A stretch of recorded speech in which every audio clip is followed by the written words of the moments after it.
My name is Jae Min, and the morning my life became ridiculous started with my underwear falling off. I wish I could say there was lightning, a glowing god, a truck accident, or at least one mysterious woman in a black cloak explaining my destiny. Nope.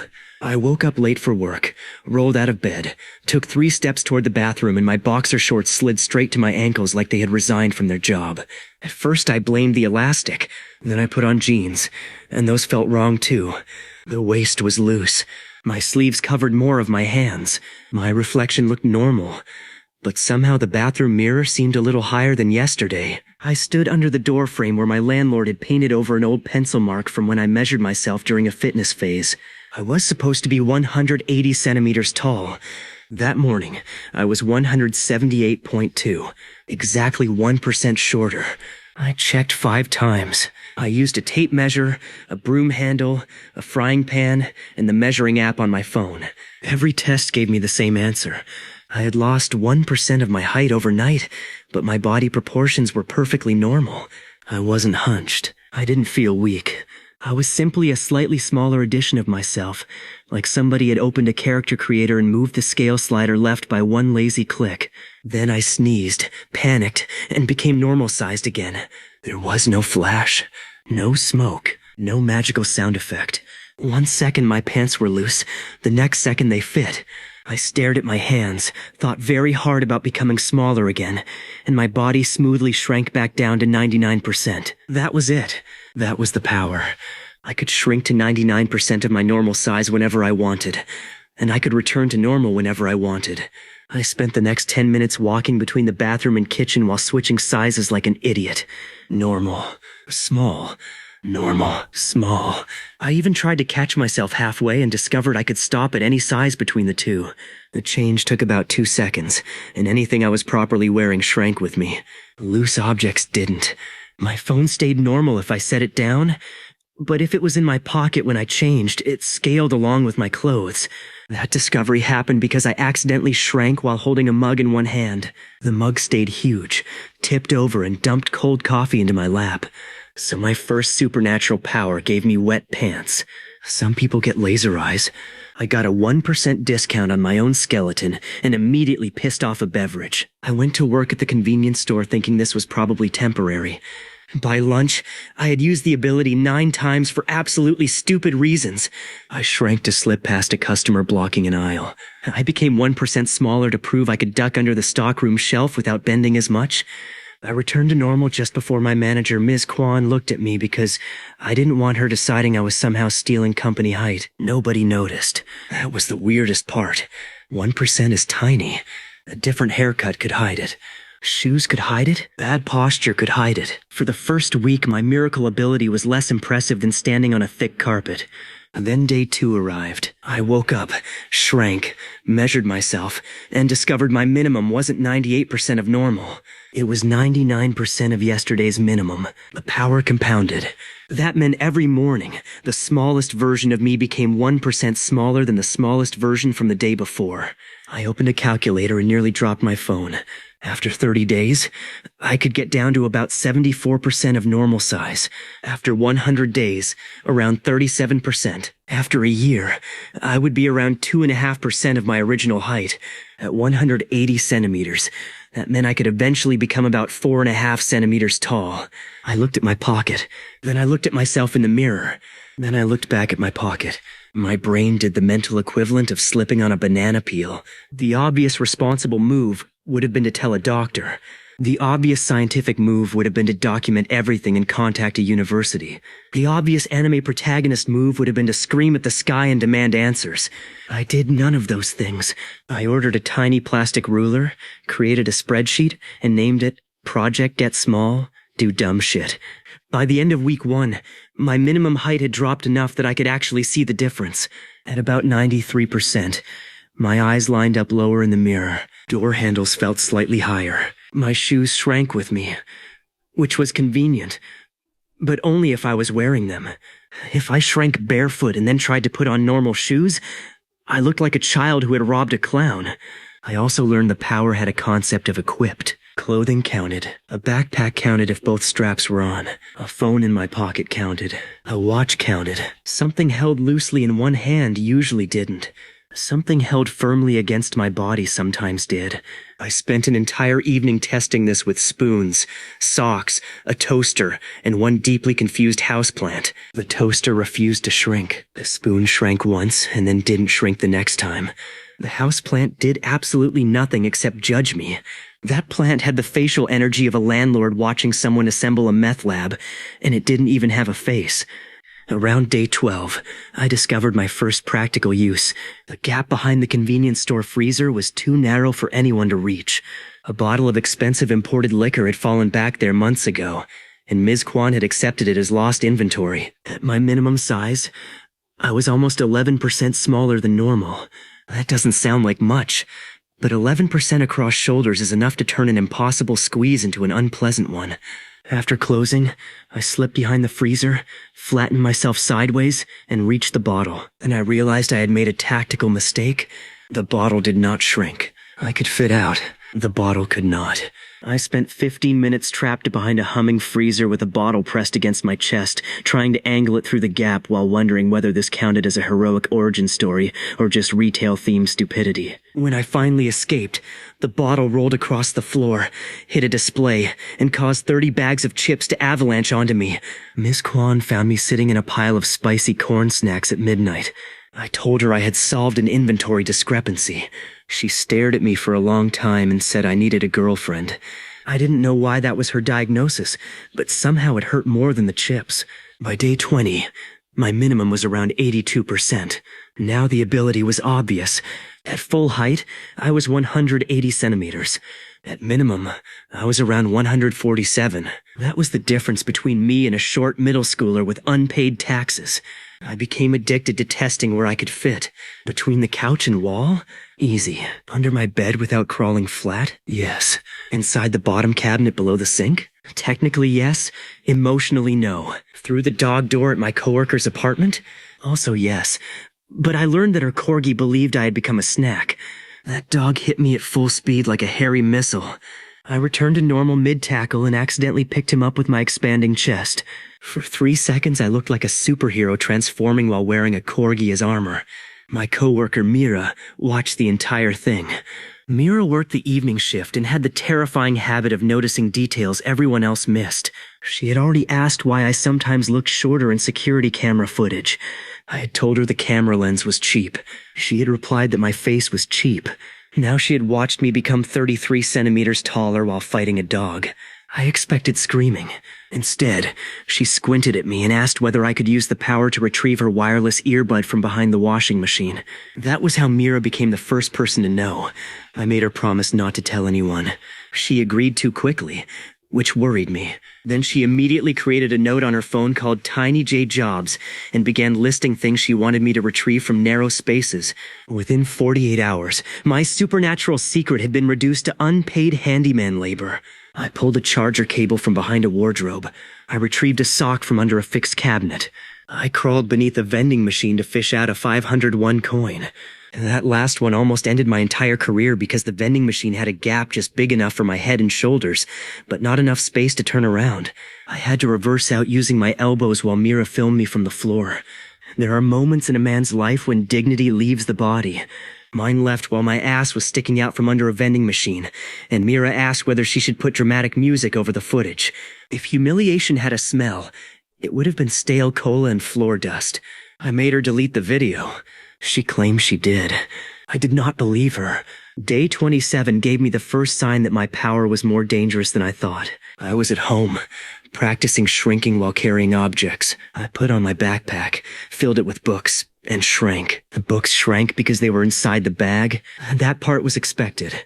Then I took the bag off while still small. The bag stayed small. I returned to normal. The backpack remained miniature on the floor. I froze. The objects that shrank with me did not automatically return to normal unless they were still equipped when I expanded. I had just discovered portable-size storage. For 10 minutes, I was the most excited man alive. Then I realized I had shrunk my only copy of a rental contract, 3 textbooks, and a laptop charger into toy-sized versions. I had no idea how to enlarge them. I put the tiny backpack back on, shrank down to match it, wore it, then returned to normal. Everything expanded with me. Problem solved. Also, I nearly had a heart attack because the backpack strap caught on the leg of a chair during expansion and launched the chair across the room.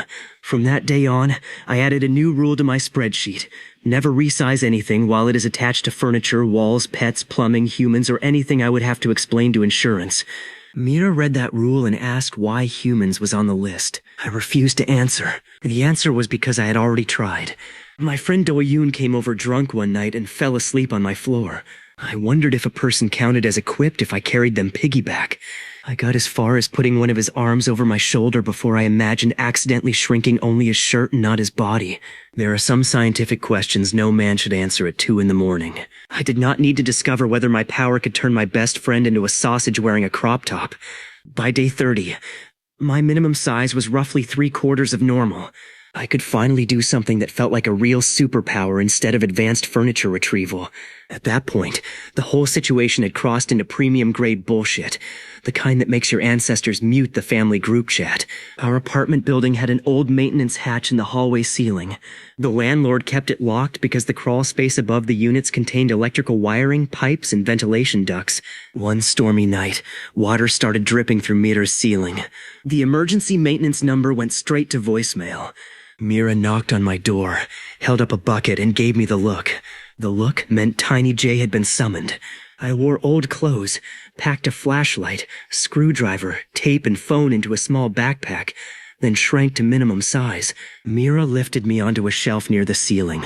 From there, I climbed onto the top of a cabinet, reached the ventilation grill, and slipped through a gap I could never have entered at normal height.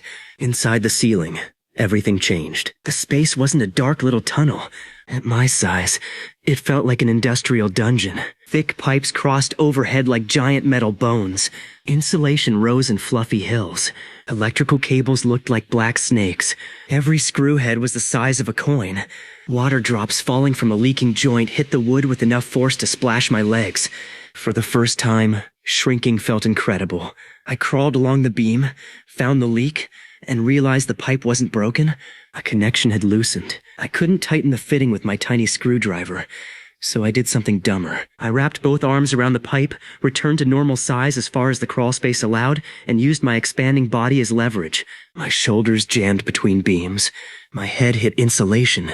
The pipe twisted half a turn. The leak stopped. I immediately shrank again before becoming a permanent ceiling decoration. It worked. I lay on the beam laughing silently because I had just used my own rib cage as a wrench. Then a cockroach walked across the beam in front of me. At normal size, cockroaches are disgusting. At 74% size, it was still not huge, but it was large enough to make eye contact feel personal. I backed away. It moved forward. I moved left. It moved left. I swear that bastard understood zoning laws and had decided I was trespassing. I threw a piece of insulation. It climbed over it. I pulled out my flashlight. It ignored the beam. Finally, I grew to full size just enough that my shoe expanded and blocked the beam like a wall. The cockroach turned around. That was the night I learned an important truth about being small. Nature is full of tiny creatures that have been waiting their entire lives for humans to become snack-sized enough to disrespect. I climbed out of the vent 10 minutes later, covered in dust. Mira handed me a towel. The leak was gone. She also told me I had a dead spider stuck to my hair. I screamed so hard the upstairs neighbor complained. The next month became a montage of increasingly stupid victories. Day 35. I hid inside an empty cardboard box to scare Doyun, then forgot he was moving the box to recycling. I woke up inside the building's trash room and had to climb a mountain of flattened delivery boxes while wearing pajamas. Day 38. I used my smaller size to retrieve Mira's necklace from a shower drain. I tied dental floss around my waist so she could pull me back if I slipped. Halfway down, I realized being lowered into a drain by dental floss was the exact kind of situation that would make my ancestors request a refund. Day 42. I discovered I could stand inside my kitchen sink without bending my knees. The faucet looked ridiculous. I turned it on too hard and got blasted backward into a drying rack. Day 46. Doyen finally learned the secret because he walked into my apartment without knocking and found a 110-centimeter version of me sitting inside a laundry basket eating noodles from a normal-sized bowl. He didn't speak for 10 seconds. Then he asked if I had become economy-class human. I made him swear secrecy too. Unlike Mira, Doyen did not make a job list. He made business plans. Most of them were illegal. His first idea involved casinos. Rejected. His second involved luxury handbag smuggling.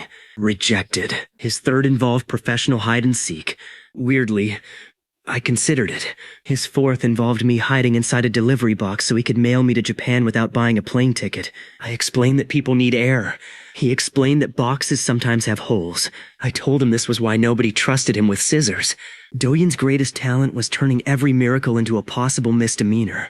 Still, he helped me think bigger. I had been treating my ability like a weird party trick because I wasn't very small yet. Doyen pointed out that my minimum would keep dropping forever. My current size wasn't the power. The curve was the power.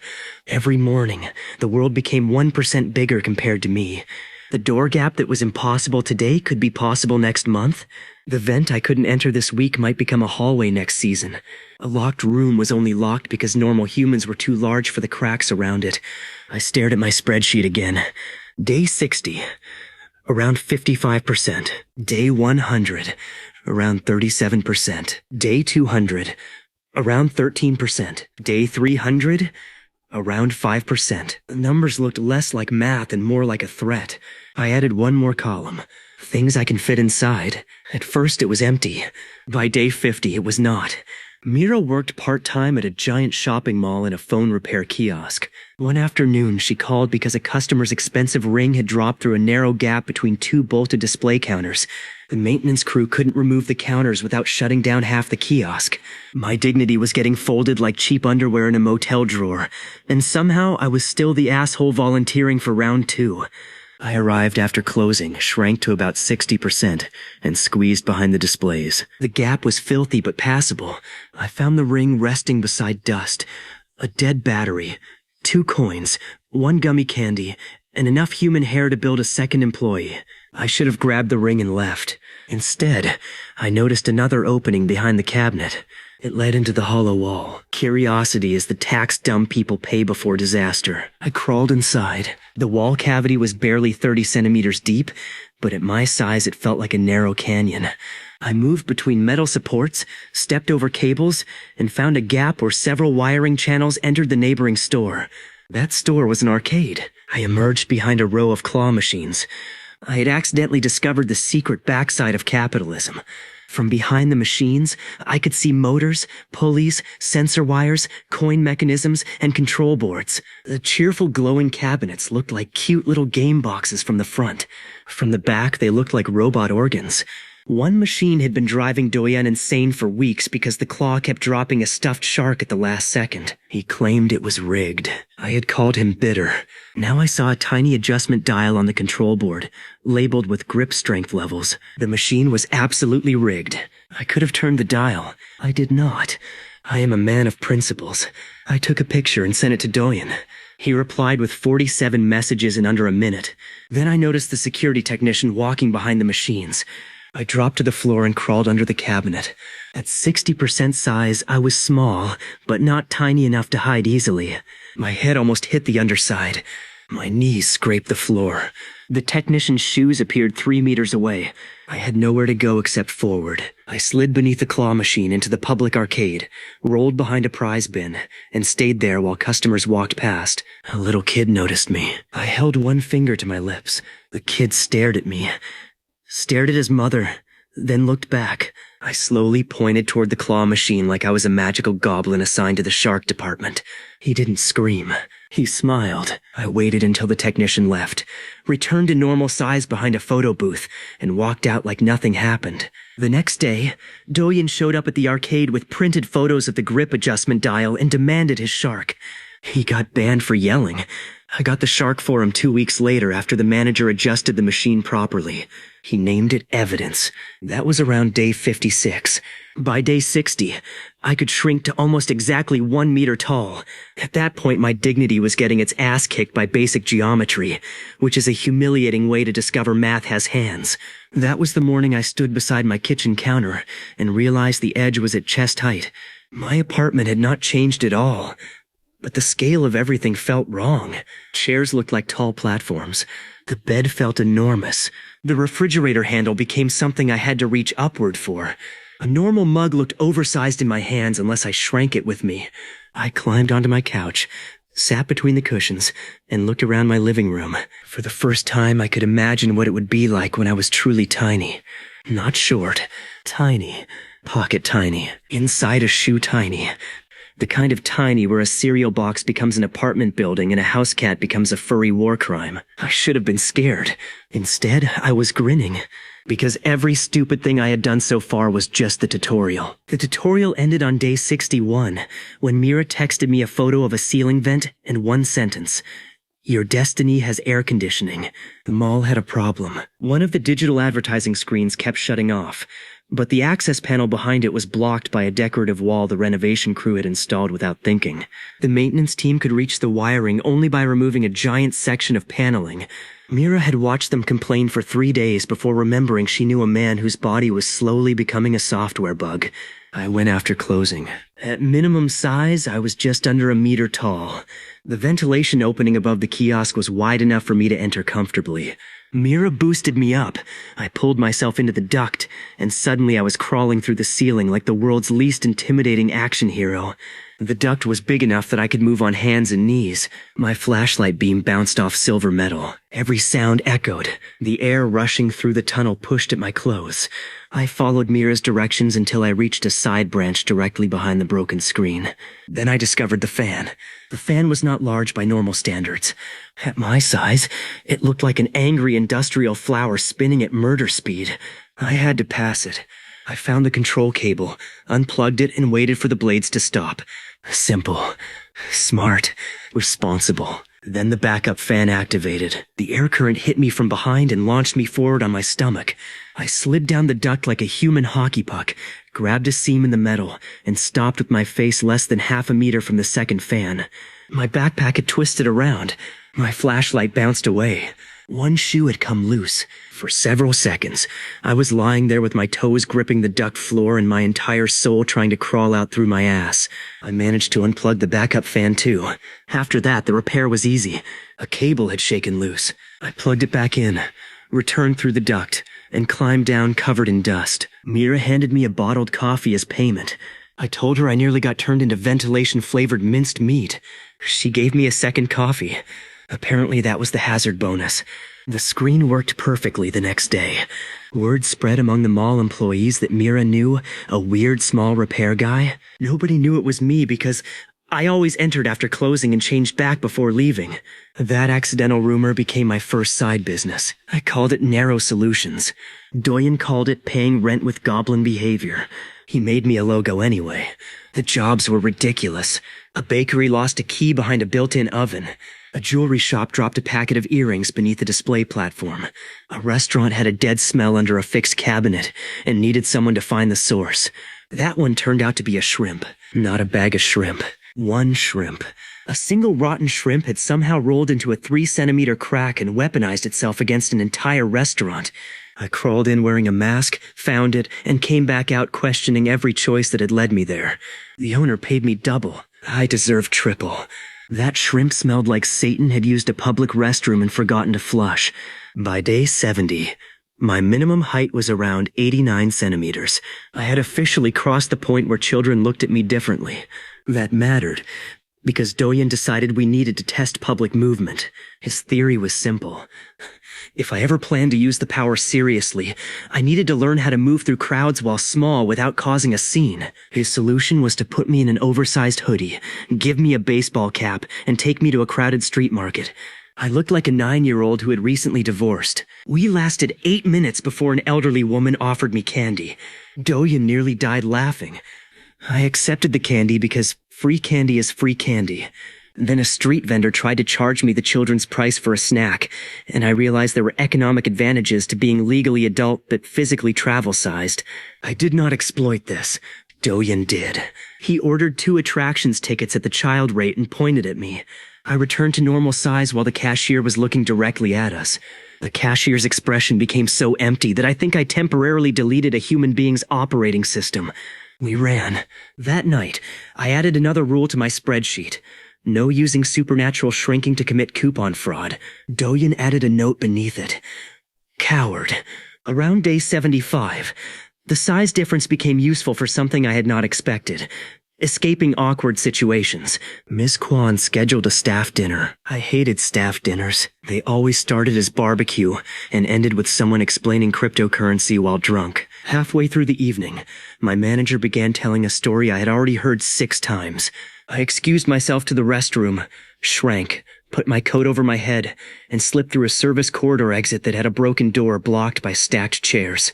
I was almost free when Mira spotted me. She did not stop me. I had officially entered the what the shit am I doing with my life tax bracket, and there were no deductions for supernatural stupidity. She followed. So did Doyen, who had invited himself because he heard there would be free meat. 3 minutes later, the 3 of us were crouched behind the restaurant dumpster like criminals escaping a lecture about workplace teamwork. I realized something then. My power did not just open physical gaps. It opened stupid little exits from normal life. That was addictive. The smaller I became, the more the world had secret routes, under counters, behind shelves, through vents, between railings, beneath parked cars, around locked doors. Normal-sized people saw walls. I was starting to see invitations. Day 82 gave me my first locked room challenge. A small escape room business in the mall had a malfunction. One of its themed rooms used magnetic locks controlled by a hidden panel. The system crashed with a customer's phone still inside the room after closing.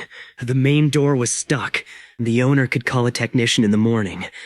But the customer was leaving town that night and desperately needed the phone. Mira volunteered me before I could say no. The room had no accessible vent. The door sealed almost completely. But there was a decorative fake fireplace connected to another room by a maintenance channel that was only about 40 centimeters high. At my current minimum, I could crawl through. Barely. The passage was dark, dusty, and lined with fake brick panels. I moved sideways through a narrow bend, squeezed beneath a support brace, and popped out inside the locked room. The whole place was pirate-themed. At normal size, it was cheap plywood and plastic props. At 80 centimeters tall, it looked shockingly convincing. A fake treasure chest came up to my waist. A decorative ship wheel was huge. Plastic barrels became obstacles. The fake skeleton in the corner looked more threatening because I was eye level with its pelvis. I found the phone on a table, put it into my backpack, and prepared to leave. Then I saw the room's central puzzle. It was a floor grid of pressure plates, normally crossed by solving a sequence of clues. I knew the owner was watching through the camera. I also knew I could simply walk around the edge because I was small enough to fit between the plates and the wall. So I did. The owner later told me I had accidentally discovered a cheating route that customers had been trying to find for 2 years. He offered me free admission for life if I agreed never to tell anyone. Doyen asked whether free admission included snacks. The owner said no. Doyen called him a capitalist parasite. I reminded Doyen he had recently attempted coupon fraud using my skeleton. The phone was returned. The customer cried with relief. I felt weirdly proud. Then she handed me a cash tip and called me Little Sir. My pride died instantly. By day 90, my minimum was about 73 centimeters. I could fit inside a large suitcase. Obviously, we tested this. If embarrassment could clap cheeks, mine were getting a standing ovation from the entire invisible audience of the universe. The whole mission smelled like concentrated bullshit, and I was somehow the bastard carrying a flashlight deeper into it on purpose.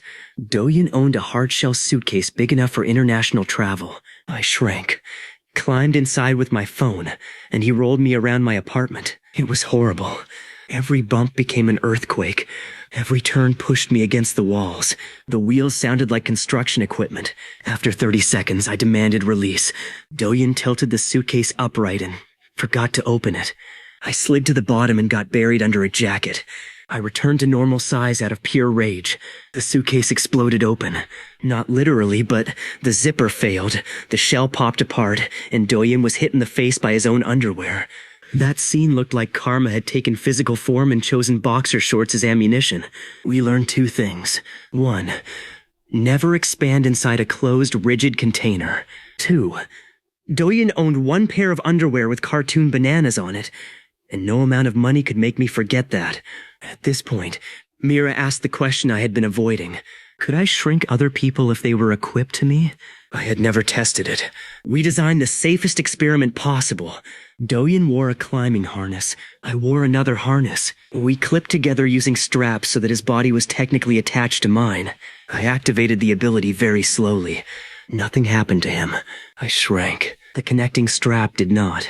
It immediately went slack, then slipped over my shoulders and buried me inside the harness webbing. Doyen remained normal size, staring down at a tiny version of me tangled near his waist. Mira took 1 picture. I saw the picture later. It looked like Doyen had caught an angry tax accountant in a baby carrier, so the power would not shrink another living person. Good. That removed several horrifying possibilities from my brain. It also meant I couldn't take passengers.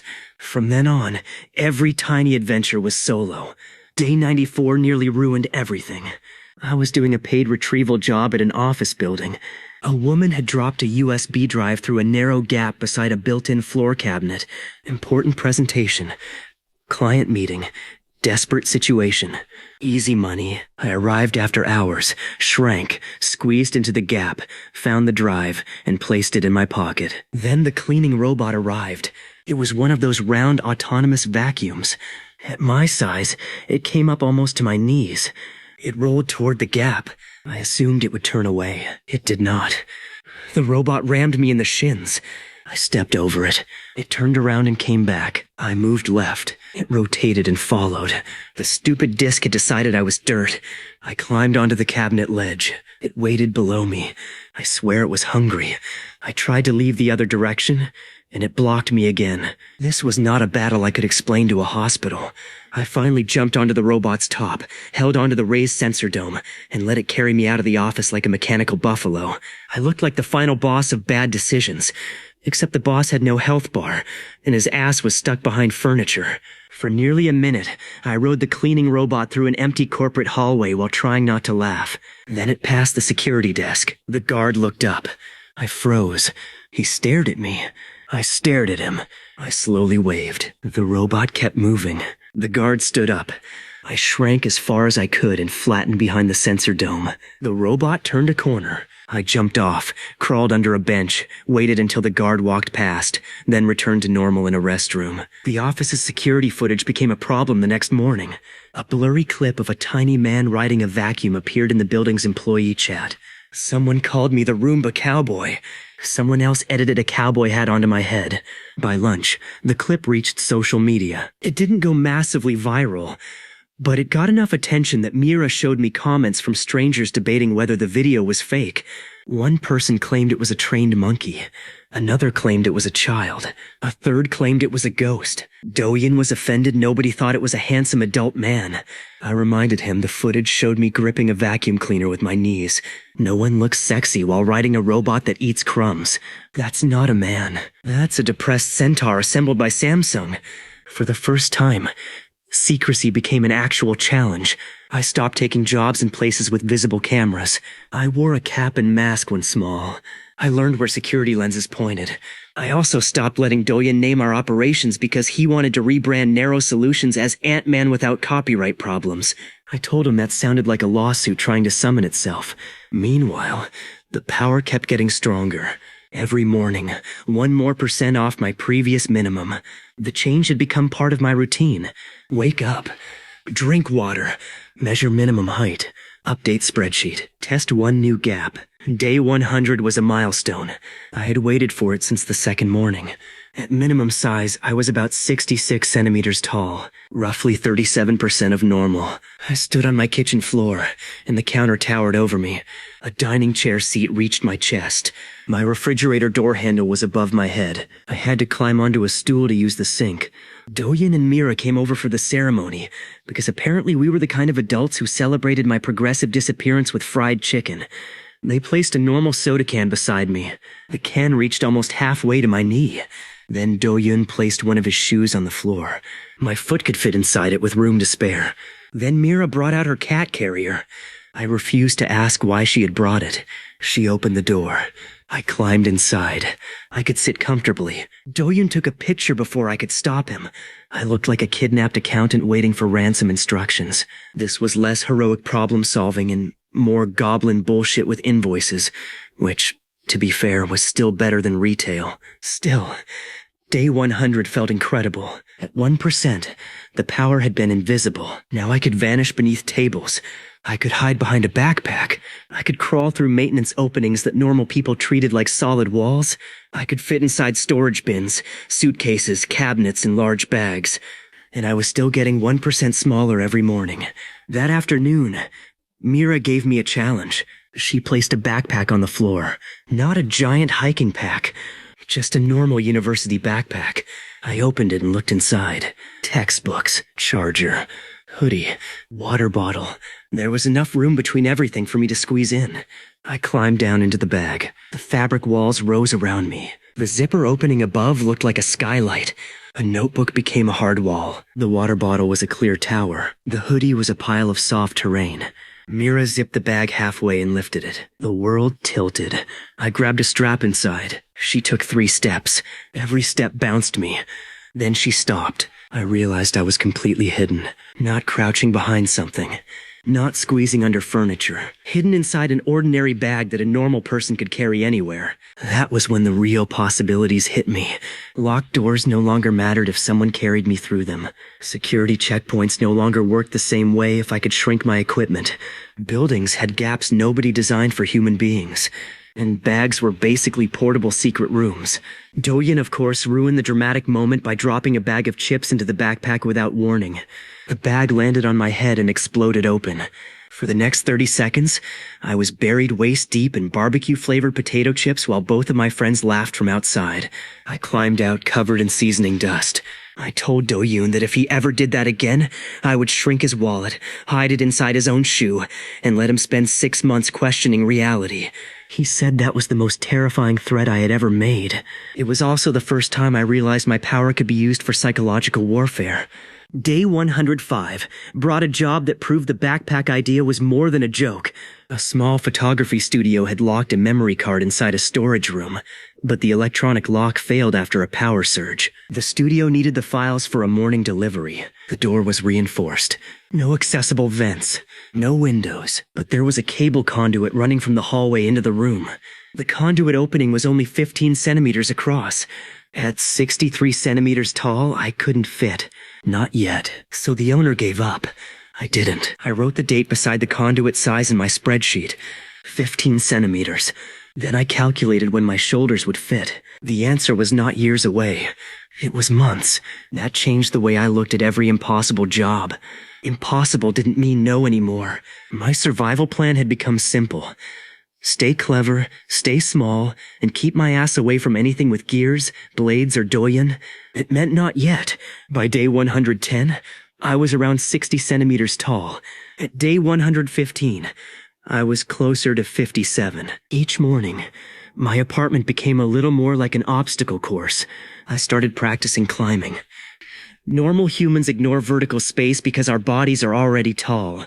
At my size, shelves became platforms, drawer handles became handholds, chair legs became poles, the edge of a couch became a ledge. I learned to climb a kitchen chair in 12 seconds, then 8, then 5. I learned to use a shoelace as a rope. I learned that charging cables are terrible ropes because they swing. I learned that a hoodie drawstring can support me, but knots become massive and annoying. I also learned that jumping down is more dangerous than it looks. My body seemed to scale normally, including weight. Smaller me weighed much less.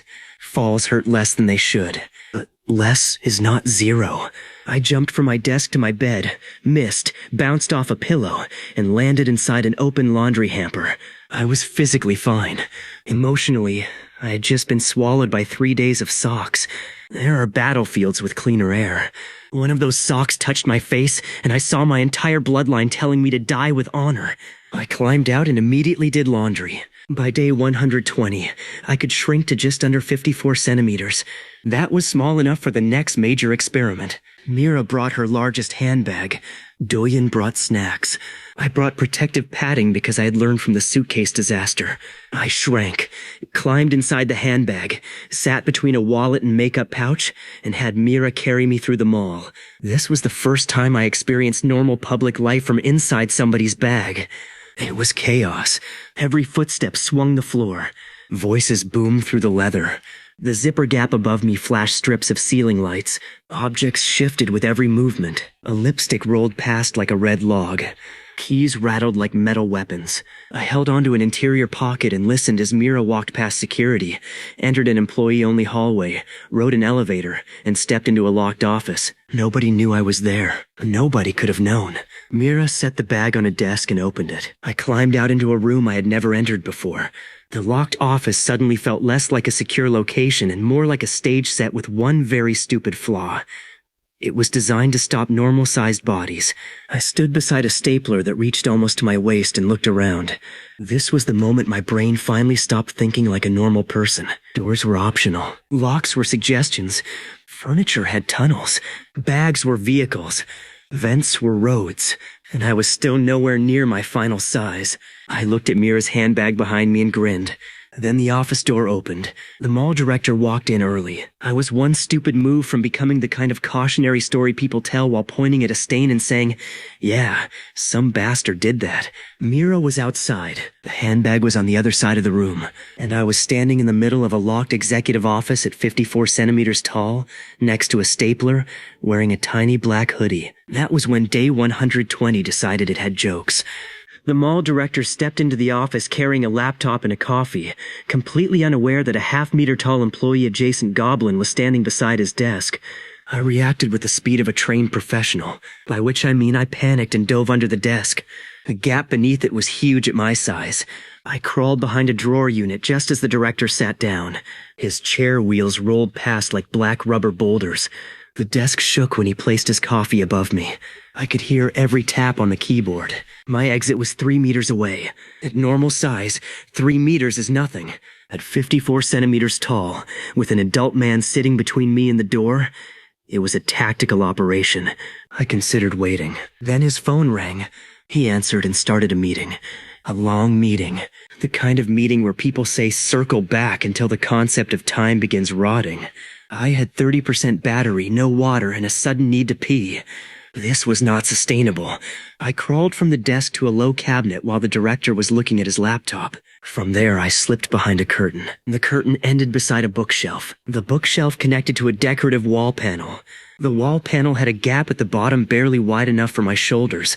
I squeezed through. The space behind the panel was only 10 centimeters deep. I had to turn sideways and crab walk along it. Dust coated my hoodie.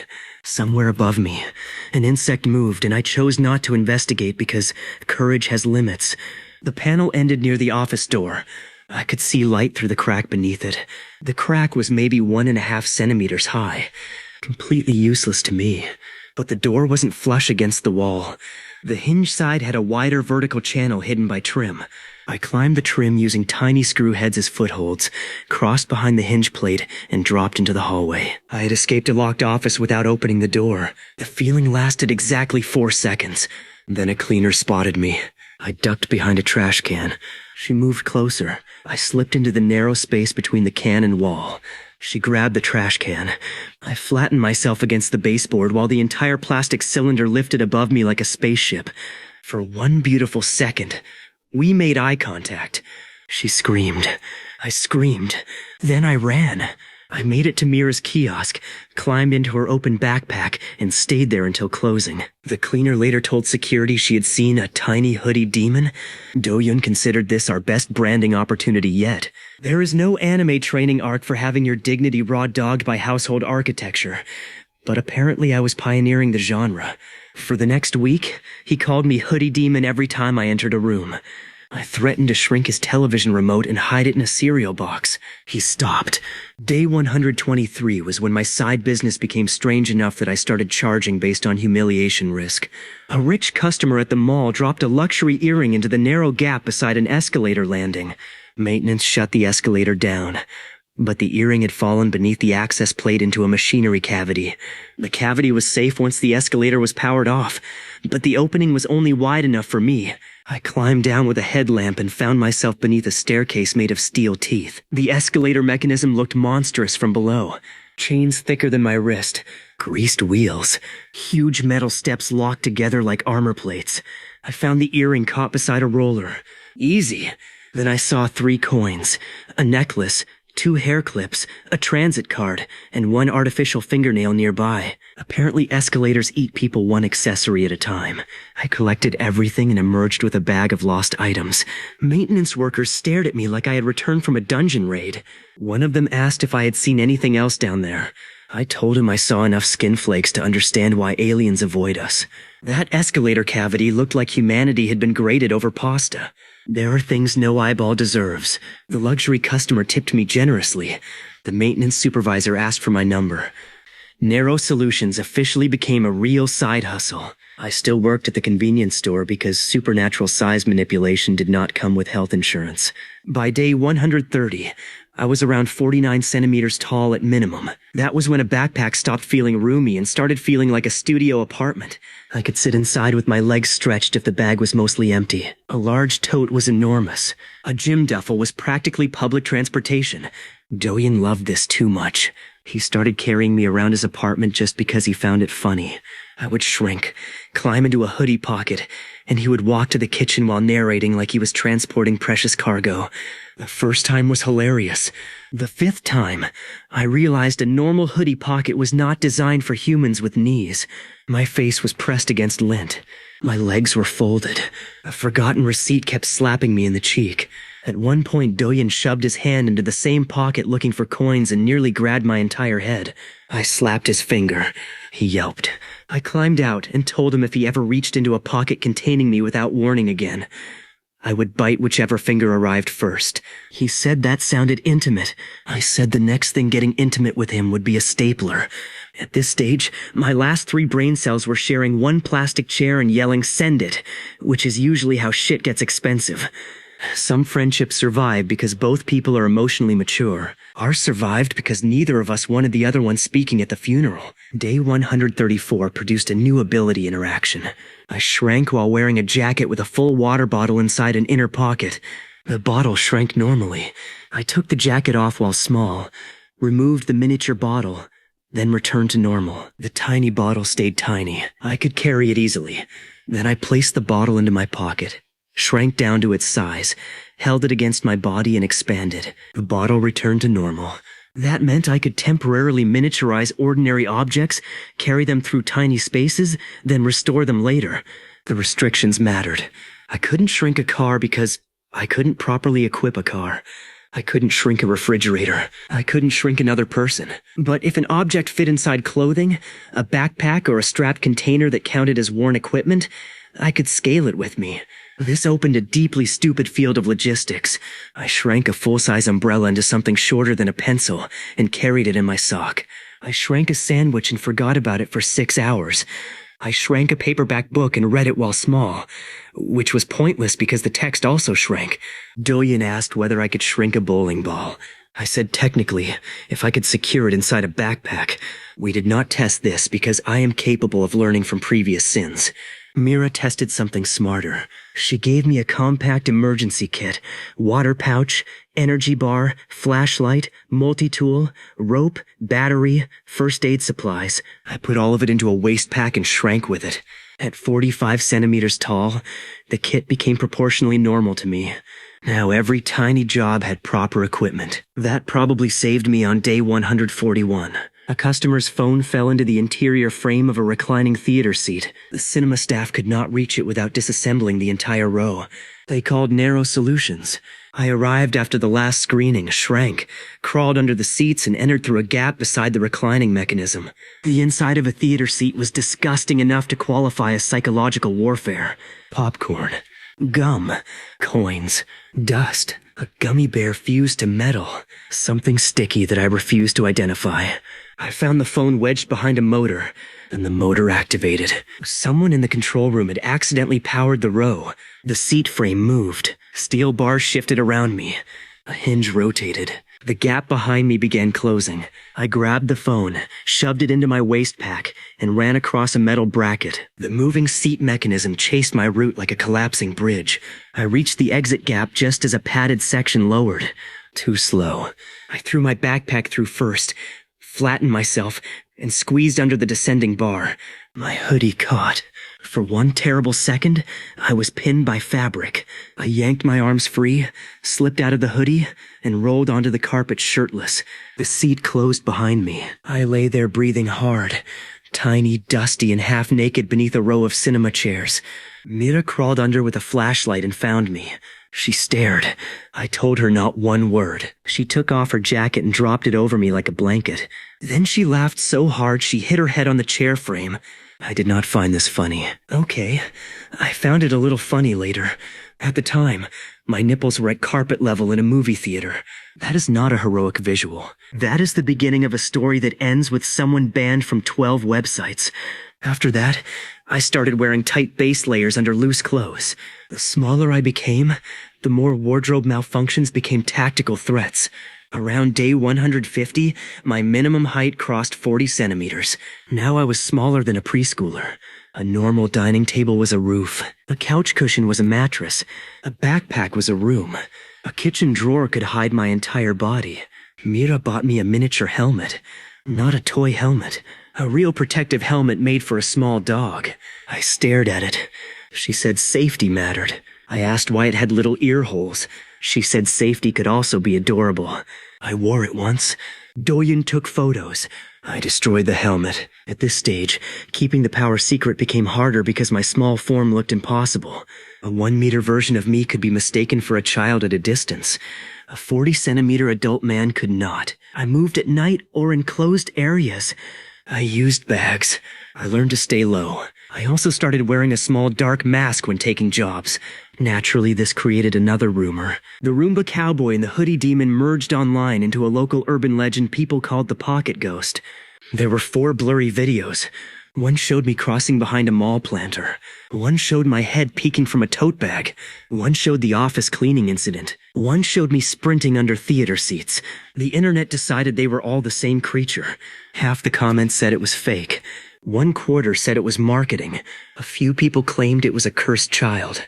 One extremely confident man wrote a 3,000-word post explaining that I was an experimental military drone disguised as a Korean office worker. Doyen printed that post and framed it. He said I should be proud. I said if the military built a weapon that spent weekends retrieving earbuds from drains, taxpayers should riot. The Pocket Ghost rumor created a problem, but also opportunities. People started contacting Narrow Solutions specifically because they wanted the mysterious small repair guy. I rejected anything invasive or creepy.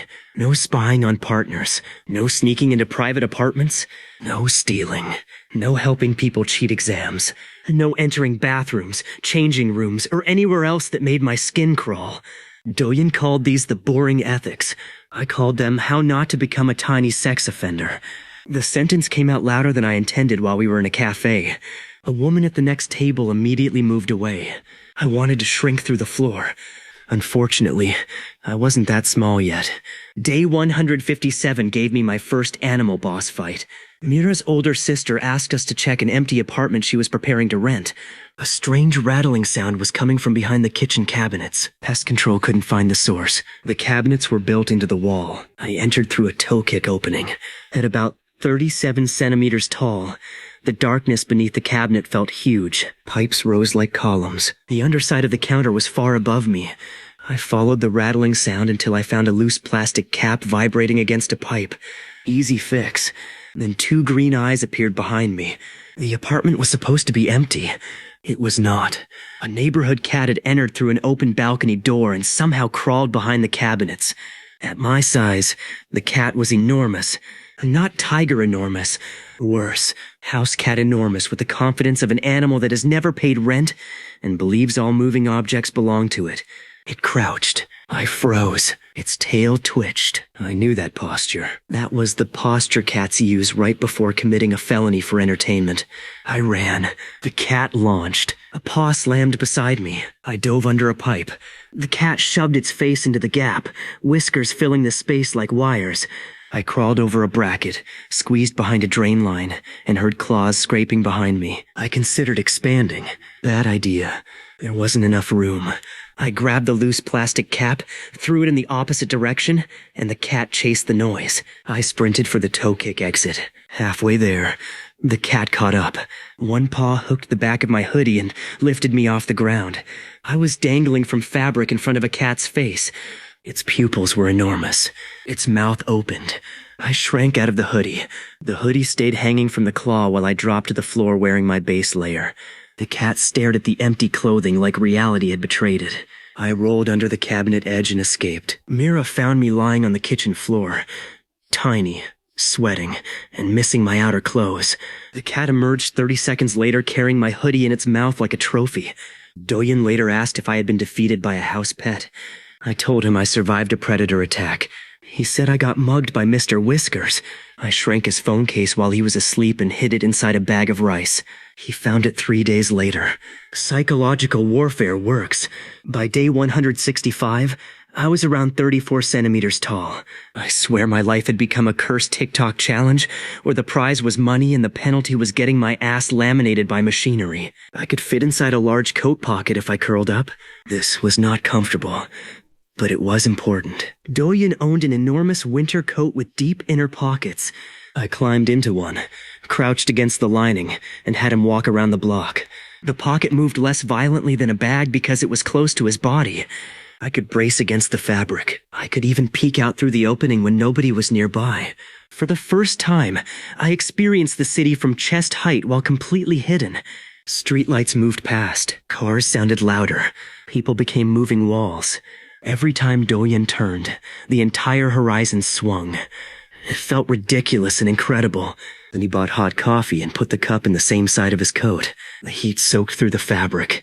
I started kicking him from inside. He thought I was joking. I kicked harder. He finally stopped, opened the coat, and found me glaring out of the pocket like an angry hamster. I told him I was being slow-cooked against his ribs. He apologized. Then he laughed.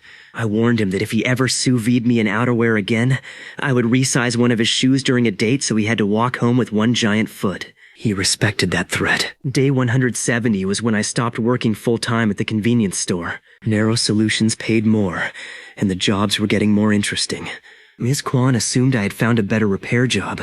I did not explain that my career path now depended on becoming increasingly portable. She gave me a box of snacks when I left. Mira stayed at the mall, partly because she liked her repair work and partly because she had turned herself into my unofficial dispatcher. Doyen handled scheduling, invoices, and terrible marketing ideas. I handled being the only employee who could fit inside a desk drawer. Our system worked disturbingly well. One job involved retrieving a wedding ring from a locked antique cabinet whose key had snapped. I entered through a decorative ventilation slot in the back. Another involved crawling into a grand piano to remove a toy car a child had dropped through the strings. Inside the piano, the strings looked like metal bridges. The felt hammers towered over me. When someone accidentally pressed one key, the sound hit through the whole structure and vibrated my chest. I nearly fell off a brace. I climbed out and told the owner never to touch the keys while I was inside. He apologized. Then Doyen asked if I could stand on a string while someone played it. I said I wanted to live. He said science required sacrifices. I said science could sacrifice him. By day 178, my minimum was about 30 centimeters. That number mattered because the photography studio called again. The one with the 15-centimeter cable conduit. The same locked storage room I had failed to enter months earlier. The entire setup had the energy of a lawsuit wearing sneakers, and I was the dumb bastard volunteering to sign it with my body. Their electronic lock had been replaced, so there was no emergency this time. But the owner remembered me and let me test the conduit after hours. At 30 centimeters tall, my shoulder width was finally narrow enough. I put on my tiny equipment pack, dropped to my stomach, and crawled inside. The conduit was black plastic and barely wider than me. I moved on elbows and knees.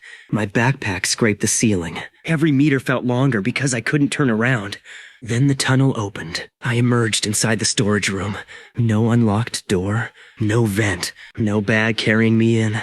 I had crossed through a path designed only for cables. Months earlier, I had looked at that opening and written, "Not yet." Now I was standing on the other side. That feeling was better than money. I looked around the room full of camera cases and shelves and realized the scale of my future had changed again. At first, I had been small enough to squeeze through human gaps. Now I was approaching the size where I could use machine gaps, cable channels, drain openings, wall cavities, furniture seams. Soon, the world would stop being a collection of rooms and start becoming a collection of layers. Normal people lived on the visible surface. I was heading underneath it. On day 180, I measured myself at just under 30 centimeters.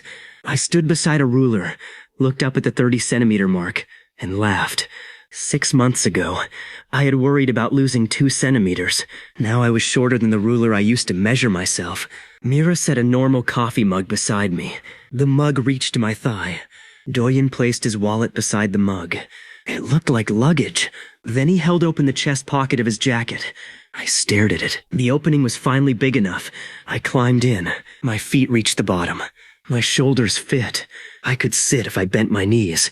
When Doyen buttoned the pocket loosely, I disappeared completely. I had done it. Not comfortably, not permanently, but for the first time in my life, I could literally fit inside a pocket. Doyen walked to the mirror and turned sideways. There was barely any visible bulge. I peeked over the pocket edge. Mira took a picture, and because my life refused to let one dramatic moment remain cool, Doyen looked down and said I was now officially emotional support contraband.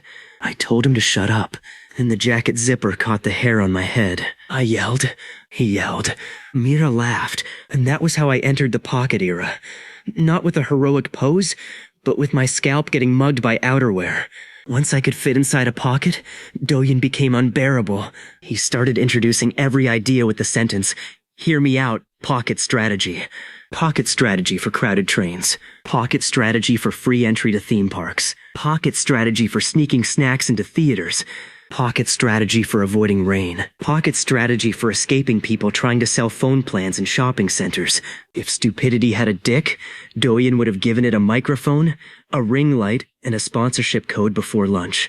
Most of these were just normal activities with me stuffed into clothing like a suspicious hamster. Still, pocket travel was useful. At around 30 centimeters tall, I was light enough that Doyen could carry me without much trouble. A deep coat pocket worked. A backpack worked better. Mira made me a padded insert for her shoulder bag with loops I could hold onto, plus a tiny zipper opening I could use as a window. She called it the capsule. Doyen called it my studio apartment. I called it the first bag I had ever been inside that didn't try to kill me with loose keys. The capsule turned commuting into something completely new. I could shrink at home, climb into Mira's bag, and be carried onto the subway. No one looked at me. No one knew. At stations, I could peek through the zipper and watch shoes stream past below. Escalators became moving mountains. Ticket gates became giant machines. The whole city felt like I had unlocked a hidden camera angle. Then one morning, Mira forgot I was in the bag and tossed it onto a chair. I bounced off the padded wall, landed upside down, and spent the next minute yelling while she searched for her transit card. I learned that portable and luggage are separated by how much respect your friends have for your spine. Day 186 brought a request from a bakery owner who had heard about narrow solutions through the mall maintenance crew. His industrial mixer had started making a clicking sound. A technician inspected it and found nothing. The machine still worked, but the sound was driving everyone insane. The mixer was powered off, unplugged, and locked out before I went near it. I am not stupid enough to enter a machine that can turn flour into bread and Jae Min into a smoothie. At 28 centimeters tall, I climbed through an inspection opening into the machine's base. Inside, gears rose around me like metal wheels from some underground fortress. Belts stretched between pulleys. Grease coated everything. The clicking sound came from a small coin that had somehow fallen through a ventilation slot and lodged beside a rotating linkage. I removed it. Problem solved. Then I noticed something else. A tiny plastic dinosaur was wedged deeper inside. I could not understand how it got there. Neither could the owner. His 6-year-old son immediately looked guilty. The dinosaur had apparently been missing for 8 months. I returned it. The kid stared at me, stared at the machine, and became convinced I lived inside mixers. For the next month, he told everyone at school there was a bread elf who repaired restaurants from inside the machines. Honestly, that rumor was better than experimental military drone. Day 192 became my first genuine pocket mission. My confidence was high, my planning was decent, and my ass was still one loose object away from becoming modern art. Mira's coworker had left an important flash drive in the locked kiosk office after the mall alarm system activated for the night. Re-entering would mean calling security, waking a manager, and filling out paperwork. The coworker needed the drive for a morning class. Mira was still authorized to be inside the mall before final lockup, but the office itself had already been sealed. She carried me in her bag. Once the main employee door closed behind us, I climbed out, crossed behind the kiosk, and entered the locked office through a narrow cable gap I had mapped weeks earlier. At 26 centimeters tall, the crawl was easy. I found the flash drive on the desk. Then I realized it was full-sized. I couldn't drag it through the narrow conduit comfortably while keeping my hands free. So I put it into my waist pack, made sure the zipper closed, and shrank my equipment another few percent. The drive scaled down with me. I crawled out, climbed into Mira's bag, and returned the drive to normal size later. That was the first time I used temporary object shrinking as part of a real solution. It felt dangerously efficient. Doyun heard the story and immediately asked if I could shrink a whole fried chicken into a pocket-sized snack and restore it later. I said yes, probably. He appeared at my apartment 30 minutes later with fried chicken. We tested it. It worked. The chicken shrank inside a sealed lunch bag in my backpack. I removed the miniature bag while small, then expanded without it. On my kitchen table sat a fried chicken meal the size of dollhouse food. Doyun picked up one tiny drumstick and stared at it like he had discovered religion. Then he asked the dangerous question. Would eating the tiny chicken make it normal-sized inside his stomach if I restored it somehow? I told him there was no scenario where I was experimenting with supernatural food expansion inside a human digestive system. He called me anti-science. I called him one bad idea away from becoming a medical journal titled Man Detonates from Lunch. We restored the chicken before eating it. I was not going to be responsible for turning Doyun's colon into a bounce house. By day 200, I could shrink to around 24 centimeters tall. That was small enough for me to stand inside a normal sneaker. Naturally, Doyun put one on while I was still inside. Not fully. He lowered his socked foot into the shoe while I was crouched near the toe, because apparently the human brain sometimes develops backward. I screamed, shoved against his toes, and escaped over the side before he could lace it. He claimed it was an accident. I claimed he had tried to assassinate me with foot smell.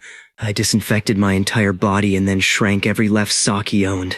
For 2 weeks, his laundry looked like it had developed a birth defect. He begged me to restore them. I waited another day. Justice needs seasoning. At 24 centimeters, ordinary rooms changed dramatically. The top of my desk was now high enough that I needed a rope or drawer handles to climb it. The floor became a wide open area. Baseboards became ledges. Electrical outlets were huge. Door gaps were no longer tiny lines of light. They were low tunnels. For the first time, I could crawl under many interior doors. That ability felt almost unfair. I practiced at home. Bedroom to hallway, hallway to bathroom, bathroom to kitchen. No handles, no hinges, no locks. Just under. Doors had controlled my movement my entire life, and now they had become decorative panels hovering above the floor. The first time I used this outside my apartment was at a rehearsal studio. A dance team had locked its costume storage room accidentally. Their performance started in 2 hours. The spare key was across town. The gap beneath the door was around 2 centimeters. I was too thick to pass while upright, but my minimum body depth had finally become small enough if I compressed myself flat and removed my backpack. I miniaturized the backpack, pushed it under first, turned sideways, exhaled, and wriggled through. My nose scraped the floor. My hair flattened. For several seconds, I was halfway under the door with my ass on one side and my dignity on the other.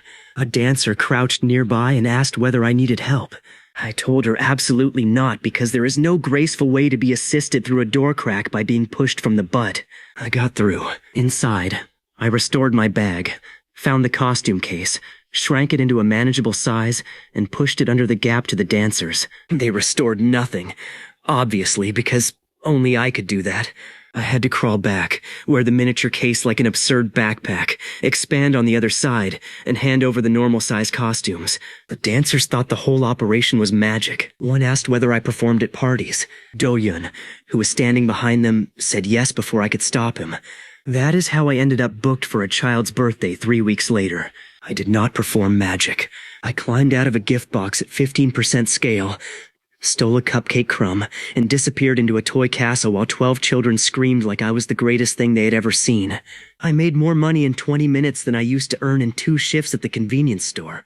This economy is deeply unserious. Day 208 introduced me to the worst transportation system in human history. The inside of a tote bag during a bus ride. Mira had the capsule insert, but she forgot it. I had already shrunk. We were late. So I climbed into the plain bag with a sweater for padding. Bad decision. The bus accelerated. I slid into a water bottle. The bus braked. The bottle rolled over me. Mira turned. A hairbrush fell off an interior pocket and landed beside my head like a medieval torture device.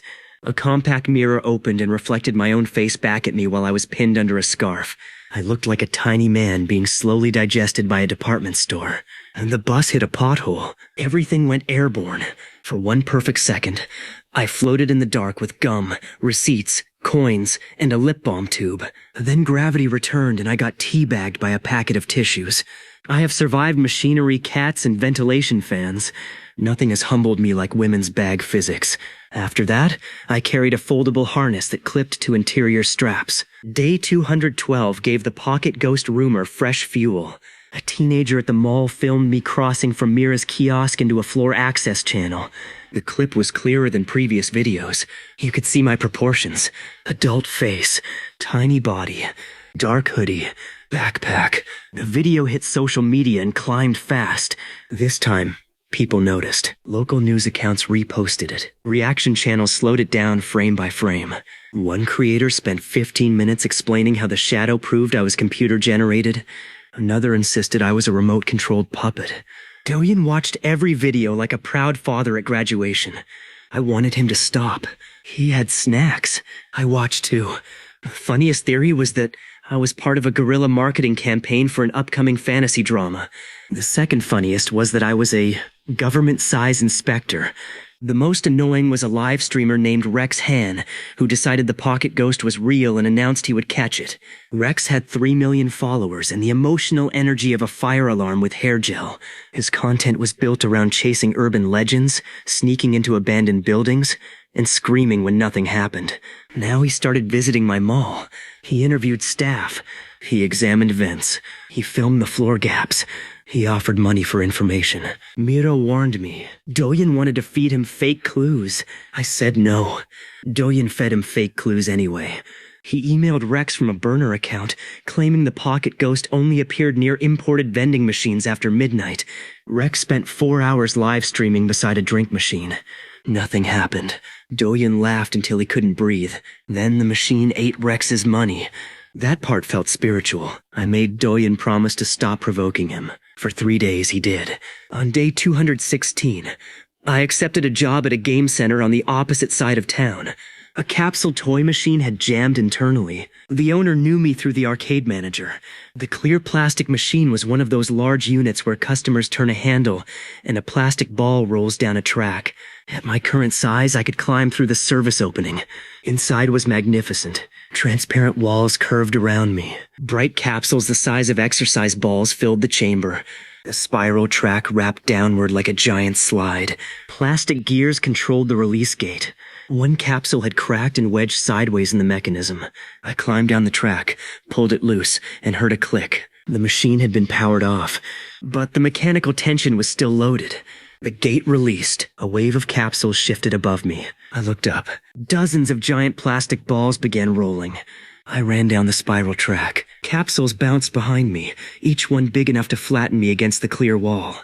I jumped over the release gate, slid beneath the divider, and dropped into the delivery chute. A capsule slammed into my back and sent me tumbling. I landed inside the prize tray at the bottom. The owner opened the flap and found me lying beside 3 toy capsules. A customer standing nearby stared. I stared back, and the customer slowly put a coin into the machine. I climbed out before she could decide I was the rare prize. Rex Han's fans found the customer's photo within an hour. Now the pocket ghost had been seen at a second location. Rex became obsessed. This should have worried me. Instead, Doyen built a fake map of ghost sightings using laundromats, bakeries, and one dentist office selected completely at random. I told him he was going to hell. He said hell probably had free Wi-Fi. By day 225, I was around 19 centimeters tall. My phone became a problem. At minimum size, a normal smartphone was almost the length of my torso. If it shrank with me, it remained proportionally normal. Fine, but if I needed to interact with a normal-sized phone while tiny, it became a glowing black slab. I could still use it. The screen responded to my fingers. I just had to climb across it. This led to one of the strangest mornings of my life. I was testing accessibility shortcuts on my normal-sized phone while tiny. I stood on the screen, opened a messaging app, and typed by jumping between keyboard letters with my hands and feet. It was inefficient but hilarious. Then the phone rang. The vibration threw me flat. The entire glass surface buzzed beneath my body like an earthquake powered by spam calls. I slid toward the edge, caught the case lip, and hung there until the vibration stopped. The call was from a bank trying to sell me a credit card. I have never hated finance more.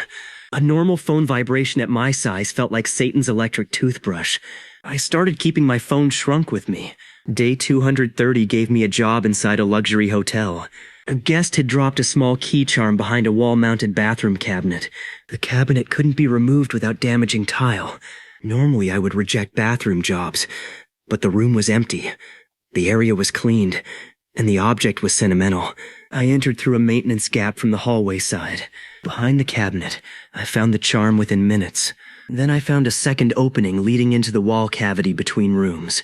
This was the kind of bullshit that makes a grown man stare at a wall and wonder whether free will was a clerical error. I should have ignored it. I did not. I climbed upward using cable clips and reached the space behind a giant wall mirror. From there, light leaked through a seam. I looked through. The hotel room beyond was empty too, but the view stunned me. A gap only a few millimeters wide gave me a perfect look at the room. It was a reminder of how terrifying my power could become if I had worse morals. I backed away immediately. That night, I added stronger rules to narrow solutions. Written consent, clearly defined target, no wandering into occupied private spaces, no secret recording, no just checking something. My body was becoming small enough to defeat privacy by accident. That was funny until it wasn't. Doyen actually agreed. Then he added one rule of his own. Never enter his browser history. I told him nobody had requested that mission. He said good. The panic in his voice told me there were crimes against God in there. I decided some locked doors deserve respect. Day 237 was much more wholesome. A little girl's favorite marble had rolled beneath the floor of an old traditional house through a gap between boards. Her parents were renovating and didn't want to tear up the flooring yet. I entered through an access hatch and crawled beneath the house. At 17 centimeters tall, the space felt like a forest of supports. Dust hung in my light beam. Wooden beams rose like massive trunks. The floorboards formed a ceiling above me. I followed the girl's directions by listening to her tap from above. 3 taps left, 2 taps forward, more tapping. Eventually I found the marble sitting in a pocket of dirt. At my size, it was huge, almost as wide as my chest. I couldn't carry it normally. So I opened my waist pack, pressed the marble inside with effort, activated my shrinking ability just enough to scale the pack and marble down another few %, then strapped it on. I crawled out. When I restored the marble and handed it back, the kid treated me like a legendary hero. She gave me a sticker shaped like a rabbit. I stuck it on my equipment case. Doyen laughed at it. I told him the rabbit had contributed more to our company than he had that week. He stopped laughing. By day 245, I was roughly 15 centimeters tall. 6 inches, more or less. Now a coat pocket was comfortable. Not luxurious, but comfortable. I could sit inside with room for a tiny backpack. A hoodie pouch pocket felt like a hammock. A large handbag was absurdly spacious. A shoebox could function as an actual room. Mira built me a travel pod from a hard glasses case. She removed the interior lining, added foam, tiny straps, ventilation holes, and a small transparent window. At normal size, it looked like an ordinary glasses case. At my size, it was a compact armored vehicle. I loved it. The first time I rode inside, Doyen picked it up and shook it. Not hard, just enough to be a bastard. I waited until he put it down, climbed out, returned to normal size, and kicked him in the shin. He said violence was not the answer. I said it had answered pretty clearly. The travel pod made discreet movement much safer, which was useful because Rex's hand was still hunting the pocket ghost. He had now built an entire weekly series around me. Episode titles accused me of living in air vents, stealing arcade prizes, and haunting mall bathrooms. That last accusation offended me personally because I had strict bathroom policies. His biggest video included a frame from the gotcha machine incident. My face was blurred by motion, but my size was obvious. He announced a public pocket ghost stakeout at the mall on day 200 out of 50. Doyen wanted me to appear behind him on camera and wave. Mira wanted me to stay home. I chose a third option. I went to the mall in Mira's bag. Not because I planned to reveal myself, because I am an idiot who cannot resist watching chaos from close range. Rex set up near the arcade with 2 cameras, a microphone, and enough portable lights to interrogate a UFO. Hundreds of fans watched his stream. A small crowd gathered. I sat inside Mira's bag behind the repair counter and watched through the zipper. Rex examined vents. Nothing. He crawled under a bench. Nothing. He inspected a vending machine. Nothing. Then Doyen arrived wearing a black hoodie. He walked behind a planter, crouched and released a remote-controlled toy figure wearing a matching hoodie. A tiny toy ran across the floor. Rex saw it. The crowd screamed. Rex sprinted after it. Doyen steered the toy under a claw machine. Rex dropped to his knees and reached underneath. The toy came out the other side. The entire crowd shifted. Rex chased it around the arcade for 3 minutes while Doyen stood 20 meters away controlling it from his phone.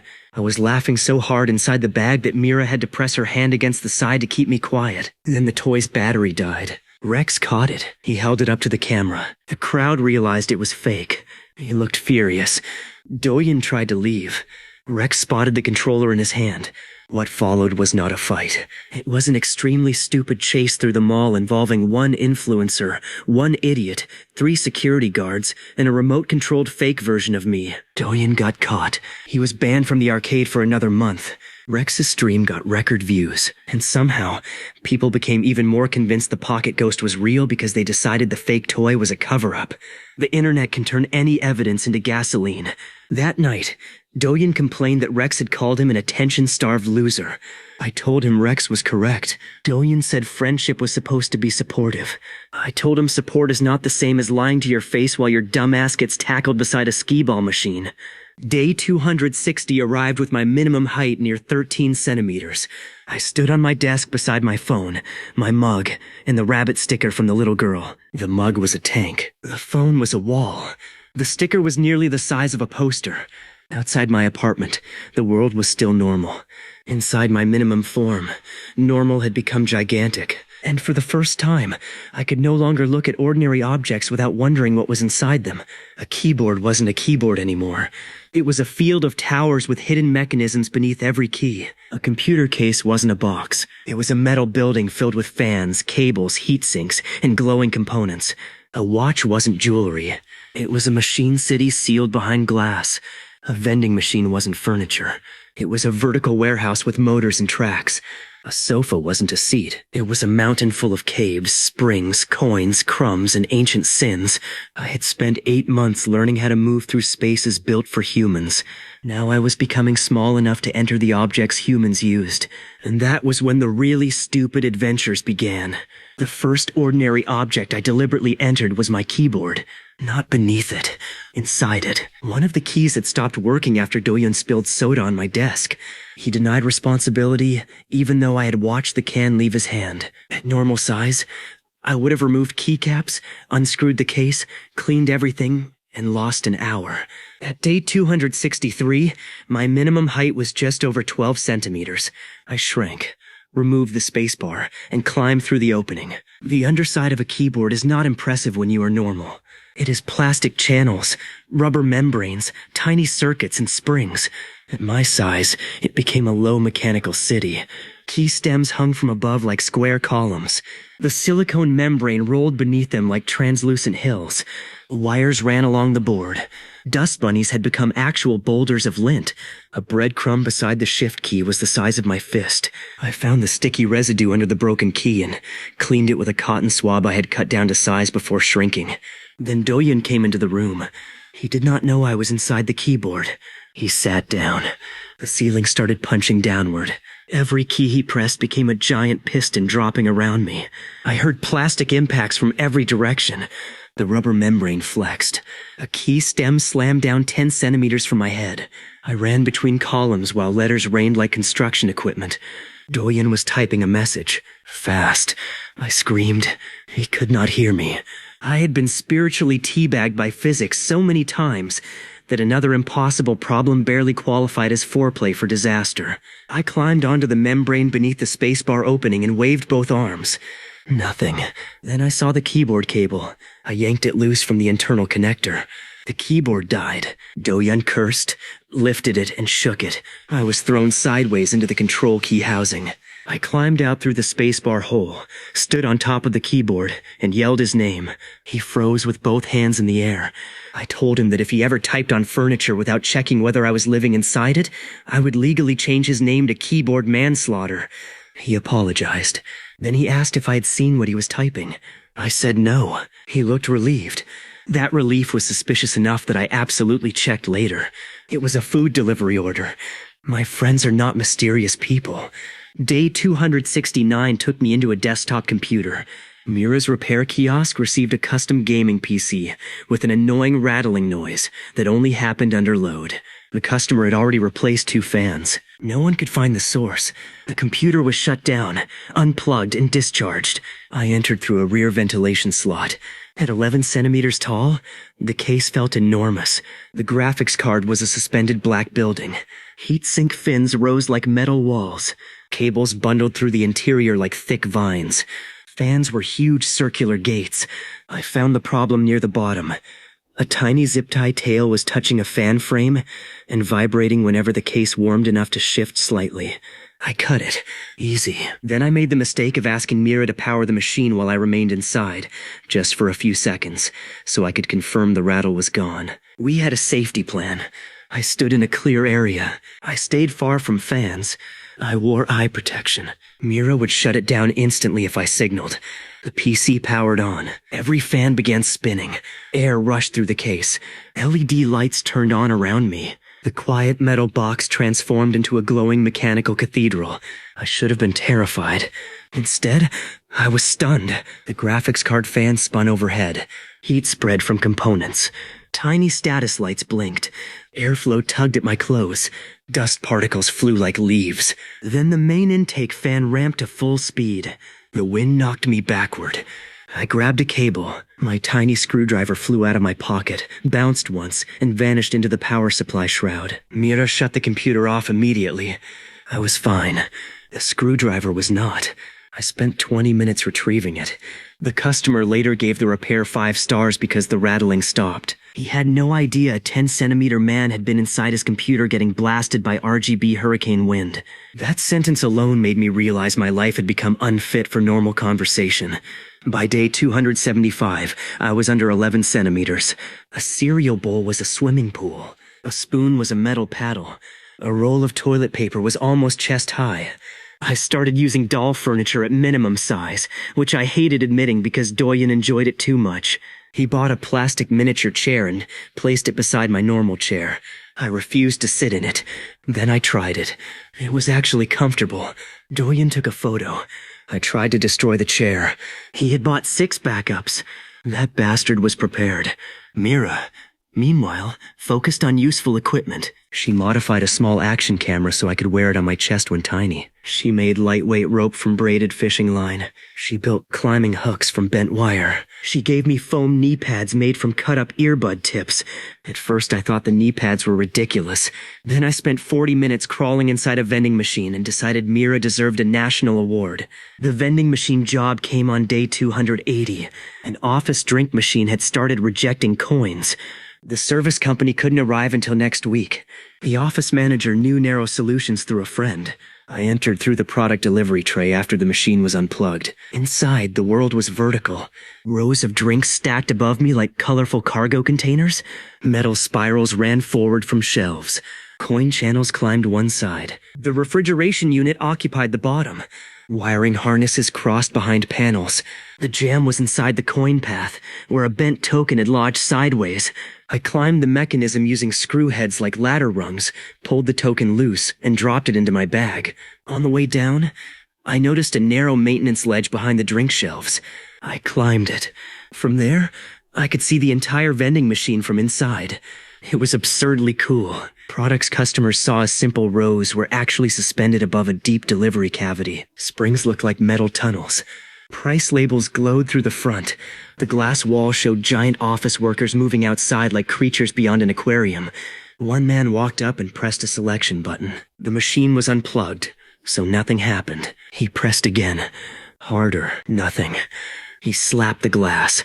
I stood behind a row of canned coffee and watched him become angry at an unplugged rectangle. There is something deeply humbling about seeing human behavior from inside the appliance being abused.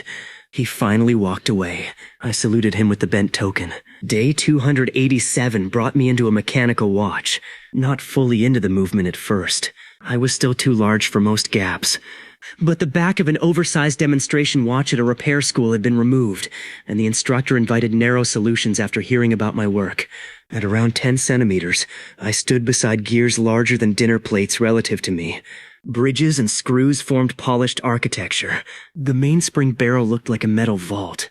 Ruby-colored jewels sat in the movement like glowing stones.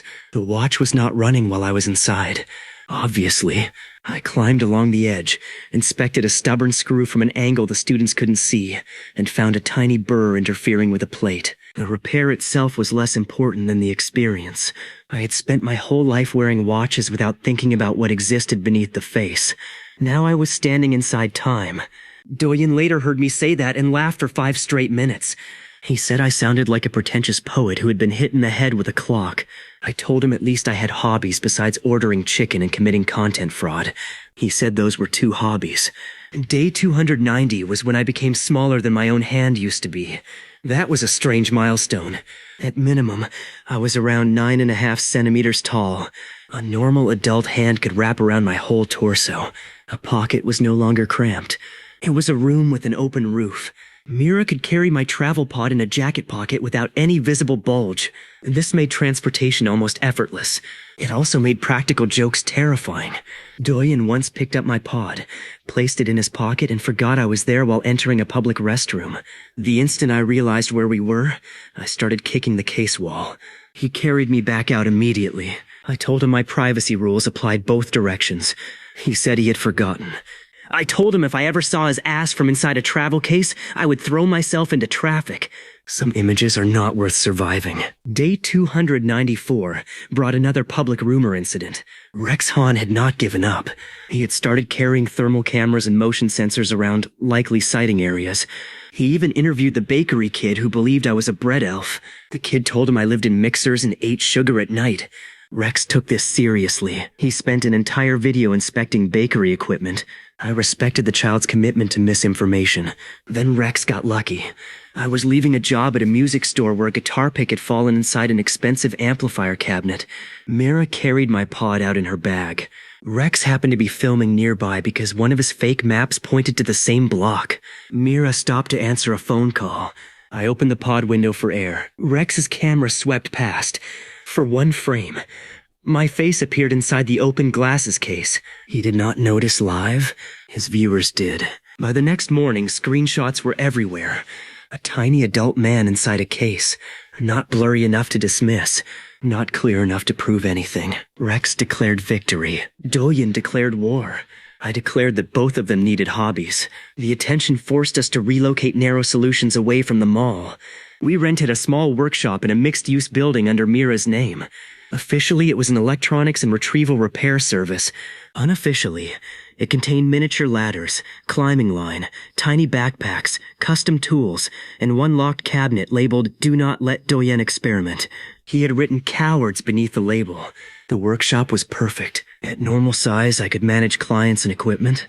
At minimum size, the room became my training ground. Mira built platforms along one wall. Doyen installed ropes between shelves. We added tiny shelters made from storage boxes in case I needed to remain small for long jobs. I started training seriously, not superhero training. I was not punching boulders. I practiced climbing, balancing, crawling, knots, short-distance jumping, tool use, and rapid resizing. Rapid resizing became my best trick. I could be tiny to enter a gap, expand a little for strength or reach, then shrink again before getting stuck. At normal size, lifting a heavy drawer was hard. At tiny size, impossible. But if I positioned myself in a cavity, planted my back against one surface, then expanded until my legs pressed another surface, I could act like a living jack. This trick solved a job on day 300. A restaurant's antique cash drawer jammed with important documents inside. The outer lock worked, but the internal slide had bent. The owner did not want to destroy the old cabinet. At my new minimum of about 8.8 centimeters, I entered through a decorative keyhole opening in the rear panel. Not the literal keyhole. I was not that small yet. The old cabinet had a carved ventilation flower with narrow openings. Inside, I crawled beneath the drawer. The bent slide had trapped a wooden rail. I wedged myself between the base and drawer underside, expanded carefully to about 15 centimeters, and pushed upward with my back. The rail lifted enough for the owner to pull the drawer free. Then I shrank instantly before the drawer crushed me. It worked beautifully. The owner called me a genius. Doyen called me a hydraulic-ass piston. I stared at him. He stared back. Mira walked away because she didn't want to be involved. I told Doyen some phrases should be shot before they reached daylight. He wrote it on the workshop whiteboard. I erased it. He wrote it again. I shrank the marker and hid it. Day 304 was my first refrigerator mission. A high-end restaurant had an odor problem inside a commercial display refrigerator. The unit had been emptied and unplugged, but staff still smelled something sour from the lower vent. They had cleaned everything visible. I entered through the vent grill. At 8.5 centimeters, the refrigeration compartment was a maze of pipes, fins, trays, and insulation. I found the source behind a drainage channel. Half a lemon slice had somehow slipped into a hidden cavity and become biological terrorism. I removed it with tongs. Then I found a second object, a wedding invitation. I had questions. Nobody had answers. The restaurant manager threw the invitation away without opening it. I respected that decision. If a wedding invitation survives 6 months behind a refrigerator compressor, whatever marriage it belonged to has already fought enough demons. By day 310, I was under 8 centimeters. I could sit comfortably on a credit card. A standard pen was taller than me if stood upright. A key looked like a metal paddle. A coin had become heavy enough to require effort with both hands. The physical world was becoming increasingly dramatic without changing at all. I started taking photos from minimum size. A stack of books looked like a skyline. A cup of noodles looked like a silo. A toothbrush looked like a giant brush from a car wash. The ridges on a sneaker's sole looked like trenches. A folded towel became a cliff. Doyen suggested creating a social media account called Tiny Tourist and posting anonymous macro-scale photos without revealing me. For once, his idea was legal and good. We did it. The account showed ordinary objects from strange angles. Inside a keyboard, beneath a chair, between book pages, behind a vending machine coil, across the face of a watch. People loved it. They assumed we used macro lenses and custom sets. Rex Han became convinced the account belonged to the Pocket Ghost. Doyen denied everything while liking Rex's post from the Tiny Tourist account. I asked why he enjoyed danger. He said because rent was paid and life needed spice. I said one day the spice would be pepper spray. Day 318 brought my strangest retrieval job yet. A violinist had dropped a tiny metal screw through the F-hole of an antique cello. The screw was not part of the instrument, but shaking it out risked damage. The repair shop knew about narrow solutions. At around 7.5 centimeters, I was small enough to enter through the F-hole after removing my outer backpack. Inside the cello, the world turned golden and wooden. Curved walls rose around me. Light entered through the narrow openings in bright beams. The soundpost stood like a column. Strings stretched overhead beyond the bridge. Dust rested in corners untouched for years. I found the screw near the lower bout, and someone in the shop plucked a string outside. The entire instrument thundered. The wooden floor beneath me vibrated. The sound wrapped around my body from every direction. It was not loud in the normal way. It was physical. I sat down and felt the note travel through the cello. For a few seconds, I forgot the job completely. Then Doyen, who was watching through a camera feed, asked Mira to play Flight of the Bumblebee.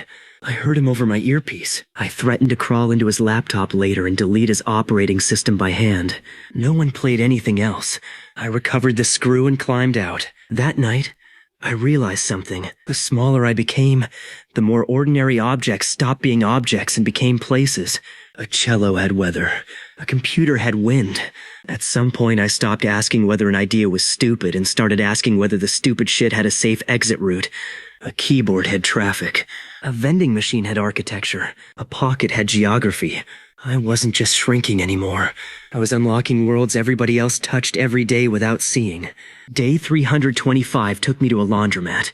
A machine had swallowed a customer's ring behind the drum. The washer was unplugged and partially disassembled, but the technician couldn't reach the narrow space without removing the entire drum assembly. I entered through a service panel. At 7 centimeters tall, the washing machine was a metal cave around a giant cylinder. Springs hung overhead. Shock absorbers angled down like supports. Rubber hoses curved through the structure. I found the ring sitting on a plastic ledge. Then I found 15 coins. Then a bra wire. Then a tiny plastic spoon. I stopped asking how objects traveled. The inside of appliances is apparently where civilization sends offerings. I collected the ring and coins. I left the bra wire because I was not carrying that cursed harpoon. Day 330 was the first time I entered a car dashboard. Mira's cousin had a persistent rattling sound behind his center console. Mechanics had removed trim twice and found nothing. With the car parked and powered off, I entered through the glove box cavity. The dashboard interior was insane. Air ducts became giant rectangular tunnels. Wiring harnesses were thick bundles. Plastic support frames created bridges and chambers. The back of the infotainment screen looked like a wall of electronics. I followed the rattle and found a small metal clip trapped beside an air duct. I removed it. Then Mira's cousin accidentally started the car. The dashboard came alive. Fans activated. The air conditioning blower started. Electronics lit up. Vibrations traveled through the plastic frame. I immediately told him to shut it off through my radio. He did. Nothing dangerous happened. But for 5 seconds, I experienced a car from inside its face.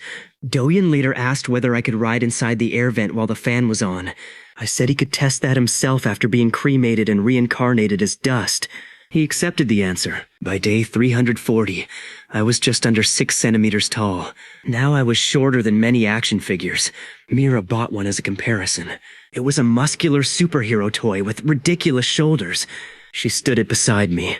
The toy was taller. Doyen took a picture and said I had finally been defeated by plastic masculinity. I knocked the figure over. It landed on me. I had to call for help because its hard plastic cape pinned my leg. Doyen laughed so hard he had to sit down. Being 6 centimeters tall is amazing until Batman beats your ass without moving. The superhero figure disappeared the next day. I refused to discuss where I hid it. Day 347 gave us the biggest tiny tourist photo yet. I climbed inside a giant glass jar filled with colorful candy pieces, using a clean, empty section and sealed protective pouch so I never touched the food. From my perspective, each candy was almost the size of a beanbag chair. The curved glass distorted the room beyond. Light passed through colored sugar shells. The photo looked impossible. It went viral. Millions of views. People argued about how it was made. Rex Han posted a response within 2 hours, claiming the image proved the pocket ghost was documenting its habitat. I did not know I had a habitat. Doyen replied anonymously that the pocket ghost migrated seasonally between handbags and office vents. Rex quoted the comment seriously. I put my face in my hands. This man had 3 million followers and was being zoologically bullied by Doyen. Day 355 was when the apartment itself became too large for casual movement at minimum size. At around 5 centimeters tall, crossing my living room from couch to kitchen took actual time. I could do it, but the open floor felt exposed. A dropped sock was an obstacle. A chair leg was a tower. The threshold between rooms became a low ridge. I started building routes, fishing line zip lines between shelves, small ladders hidden behind furniture. magnetic hooks on metal surfaces, a tiny elevator made from a motorized spool beside my desk. Doyen called it the Min Metro. Mira called it necessary accessibility. I called it proof that my apartment had become a theme park designed by ants. The elevator was especially useful. At 5 centimeters tall, my normal desk surface was over 20 body lengths above the floor. Climbing every time was exhausting. The motorized spool lifted a small platform using braided line. I could ride from floor to desktop in seconds. The first prototype failed because Doyen used cheap tape.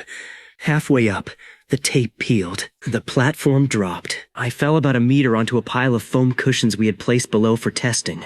I was fine. I returned to normal size and chased Doyen around the apartment with a roll of cheap tape. He kept shouting that engineering required iteration. I told him engineering also required not killing the engineer. Day 365 finally arrived. 1 full year. I had calculated this day on the second morning, but the real numbers still felt impossible. My minimum height was around 4.6 centimeters, less than 2 inches. I stood on my kitchen table next to a matchbox. The matchbox was longer than I was tall. A normal coffee mug rose above my head like a round building. A fork was a metal trident longer than my body.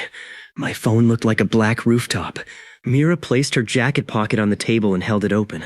I climbed inside without crouching. The pocket was enormous. I could lie down in it. I could carry gear. I could move around while she walked. A year earlier, the idea of fitting in a pocket had sounded like the end goal. Now it felt like public transportation. My entire career now depended on crawling into places where any normal adult would say hell no, then charging extra for dust. Doyen raised a tiny paper cup of soda to celebrate. I raised mine. Mira took a picture. For a moment, everything was perfect. Then Doyen dropped a normal French fry into the pocket beside me. It landed like a wooden beam. I stared at the fry. I stared up at him. He said it was my birthday candle. I told him I was one insult away from crawling into his ear at night and whispering tax deadlines until he lost his mind. He immediately removed the fry. 1 year of shrinking had changed the world, but the power did not stop. The next morning, day 366, I woke up 1% smaller again, and that was when I understood the truly ridiculous part. Pocket-sized wasn't the destination. It was just another checkpoint. After 1 year, I stopped measuring my minimum with a wall ruler. I needed calipers. That was a sentence I never expected to say about myself. Day 370 put me near 4.4 centimeters. Day 380, just under 4. Day 400 would put me around 3.2. The percentages still look small on paper, but the effect was getting brutal because I was already tiny. Losing 1% of 4 centimeters is less than half a millimeter, yet millimeters now mattered. A gap that had been too tight last week became comfortable. A screw hole that could only fit my arm became a doorway. A zipper opening became a gate. The first major change was clothing travel. I no longer needed a special coat pocket. Any decent pocket worked. Shirt pocket, jeans pocket, hoodie pouch, interior jacket pocket. Even a loose beanie could carry me if I didn't mind living in head smell. I minded. I tried it once with Doyun. Never again. A beanie on another man's head is not transportation. It is a heated scalp prison. After 3 minutes, I felt like a dumpling being steamed in hair oil. I crawled out through the edge and threatened to report him to international law.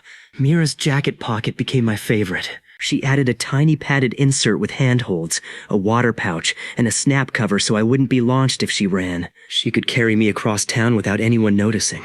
It let narrow solutions accept jobs in places where entering openly as a 4-centimeter adult would cause chaos.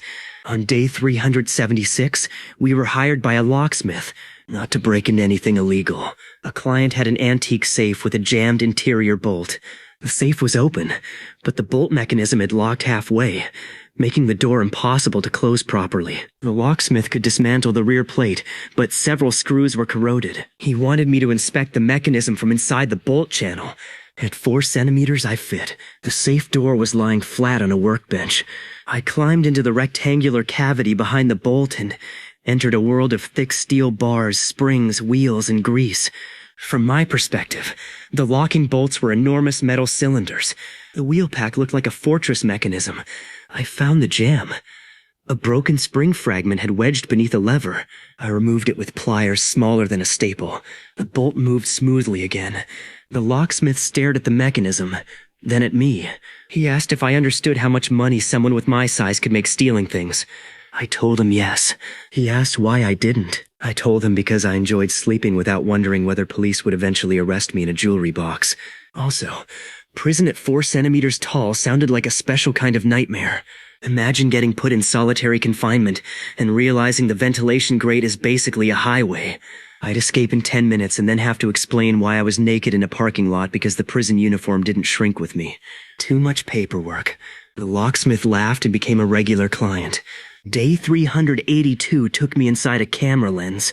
A photography rental shop had a large demonstration lens with a loose piece of debris trapped between internal sections. The lens was already partially disassembled, but the speck sat in a cavity no tool could reach safely. I entered through the rear. Glass elements rose around me like curved, transparent walls. Aperture blades looked like huge overlapping metal petals. Reflections multiplied my tiny figure. Every movement created strange, warped versions of me in the glass. I looked like an army of goblins trapped in expensive optics. I removed the debris. Then I stood beneath the aperture while the technician gently adjusted it by hand. The blades opened around me like a mechanical iris.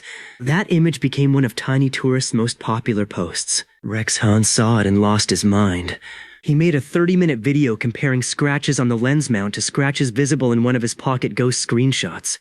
He was wrong. Completely wrong. The scratches weren't even the same lens. His dedication was becoming impressive in the way a raccoon opening a locked cooler is impressive. Doyen wanted to send him a miniature footprint in the mail. I said no. Mira said absolutely not. Doyen asked what if the footprint was biodegradable. We locked him out of the workshop for lunch. Day 391 gave me a new household enemy. Static electricity. At normal size, static is annoying. You touch a metal handle, get a tiny shock. Complain. Move on. At 3.5 centimeters tall, a static snap felt like being personally rejected by Zeus. I was climbing across a synthetic blanket when my hair started rising. I reached for a metal zipper pull. A blue spark jumped. My hand jerked back. I fell onto the blanket and rolled into a fold. Nothing serious happened, but I spent the next hour treating polyester like a live explosive. Doyen later rubbed a balloon on his shirt and walked toward me. I looked so absurd that even my imaginary haters would have stopped roasting me and called a damn wellness check. I saw him coming. I returned to normal size instantly. He was still holding the balloon when I grabbed it and popped it beside his ear. He asked why I was so violent. I told him because he was attempting tiny man electroshock therapy for content. He said he wasn't filming. I said that made it worse. Day 400 was another milestone. My minimum was about 3.2 centimeters tall. I could stand inside a standard matchbox with the lid closed. We tested it carefully. Mira added air holes first because she had standards.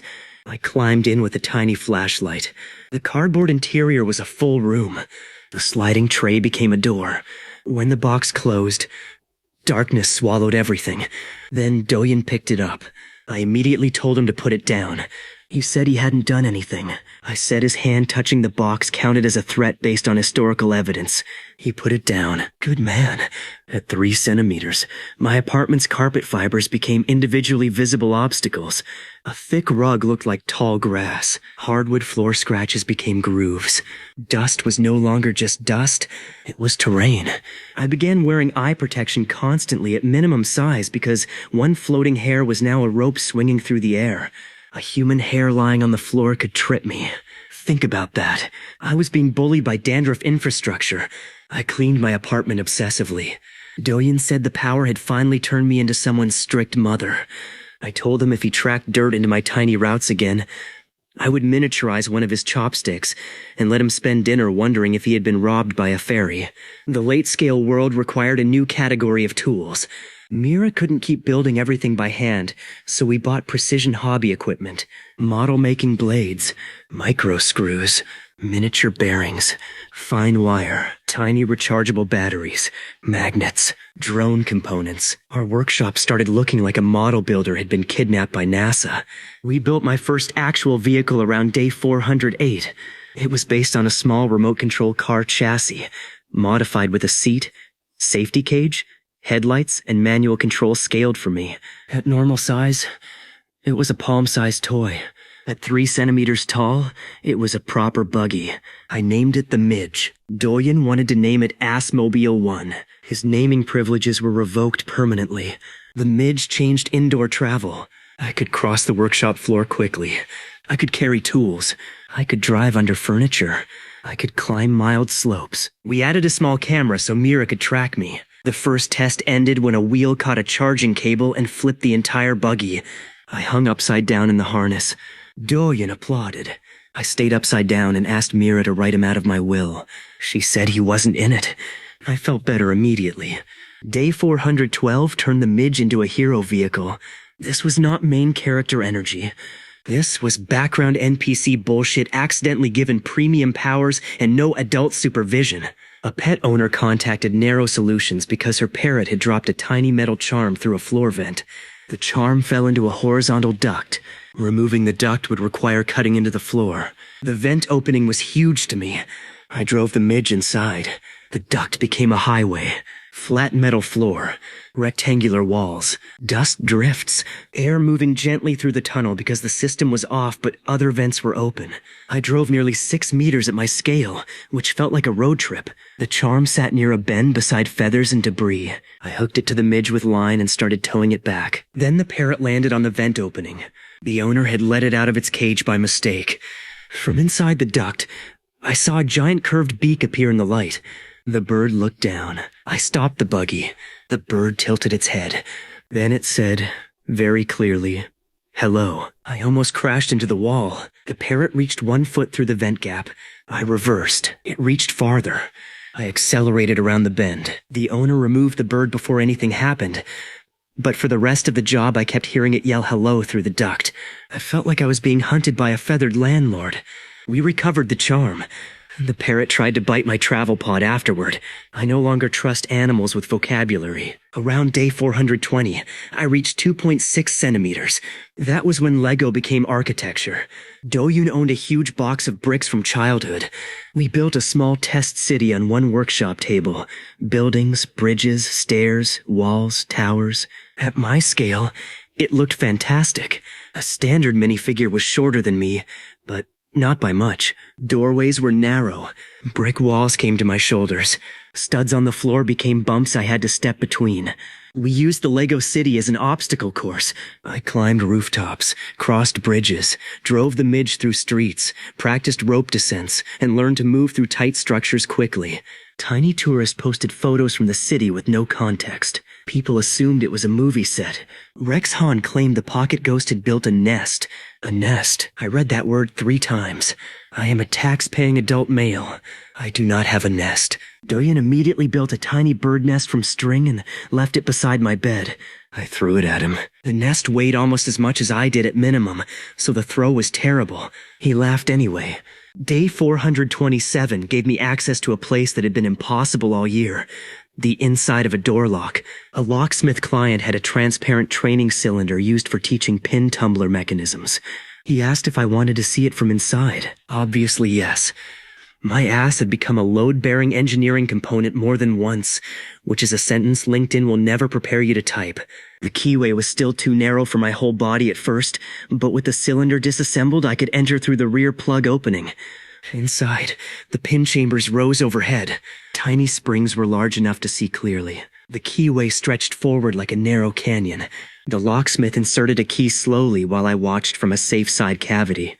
The metal teeth moved through, lifting pins one by one. I had seen diagrams my whole life. Standing inside the mechanism made it feel alive. I started understanding locks physically, not just conceptually. That became useful later. But it also created a dangerous realization. At some future size, I would be able to enter many keyways directly. A locked door would not just be bypassed through a gap. I could potentially walk into the lock itself. Doyen heard this and said, "So you're becoming a skeleton key with anxiety." That was annoyingly accurate.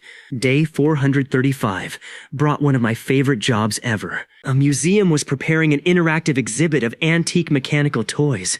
One tin robot had a jammed internal lever. but conservators did not want to bend open the fragile metal body.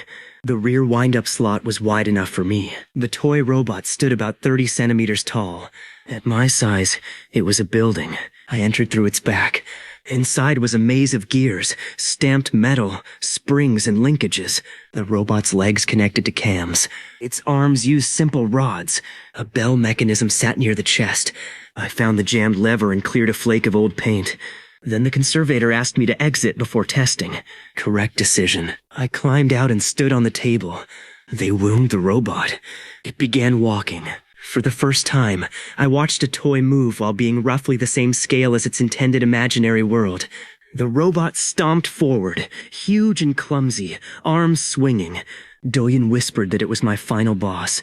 The robot turned toward me because its path was random. I stepped aside. Its metal foot landed where I had been standing. Doyen screamed louder than I did. The conservator grabbed the robot. Nothing happened, but the video looked incredible, so naturally Doyen begged to post it. I refused. He offered money. I refused. He offered chicken. I almost accepted. Principles get difficult around fried food. By day 445, I was a little over 2 centimeters tall. Now the details of normal objects became enormous. The ridges on a coin's edge were trenches. The weave of denim looked like ropes crossing in patterns. Paper was no longer perfectly smooth. It had fibers. Ink from a printer had texture.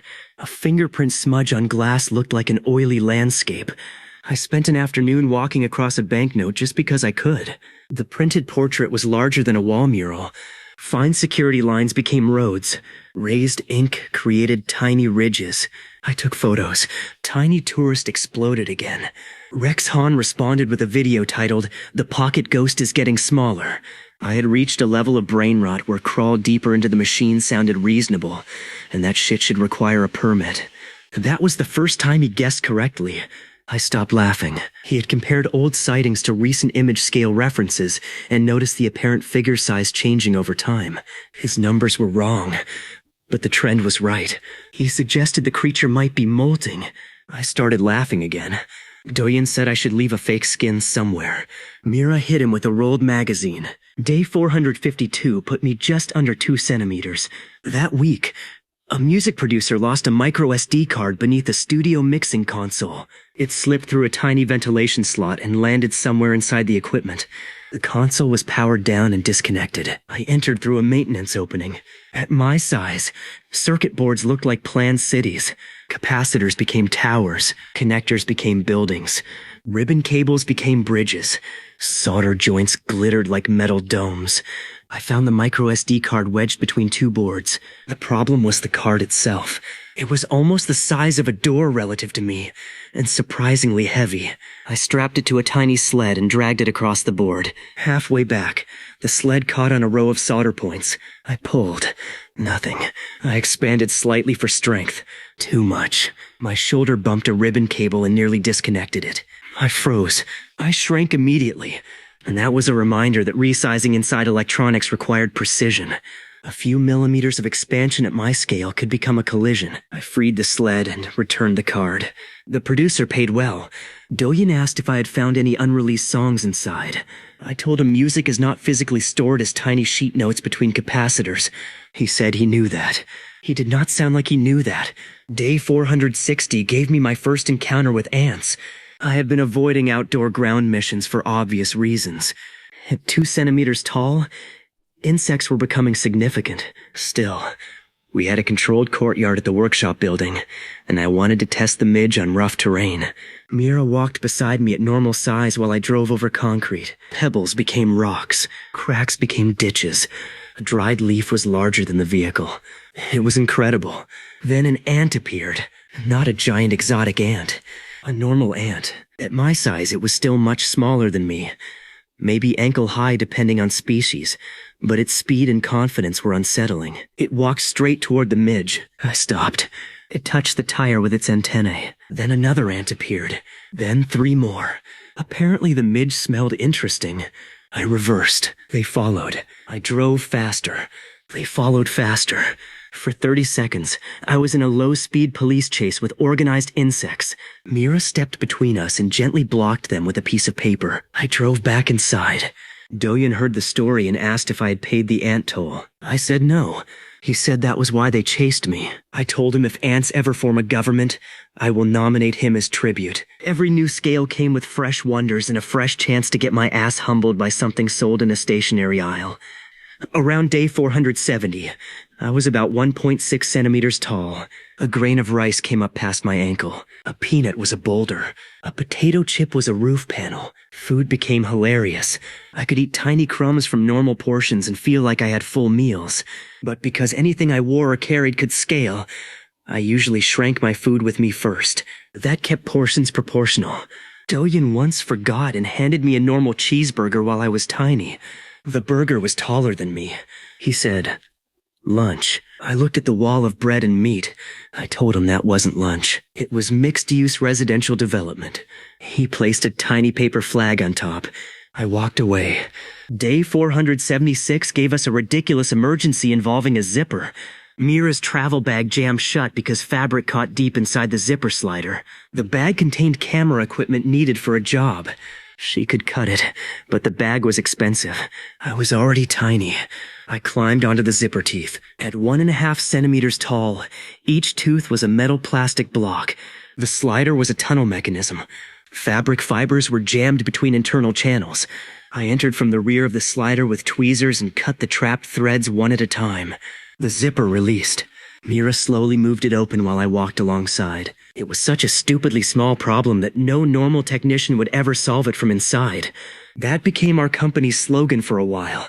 No problem too small. Doyen wanted, "We get inside your crap." His slogan privileges joined his naming privileges in the grave.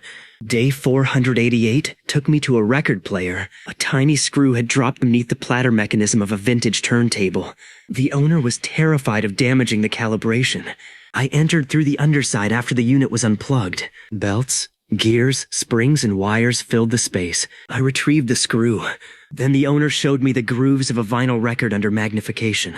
I realized that in a few more months, those grooves themselves might become paths I could physically walk along. That thought messed with my head. The scale frontier wasn't stopping at machines.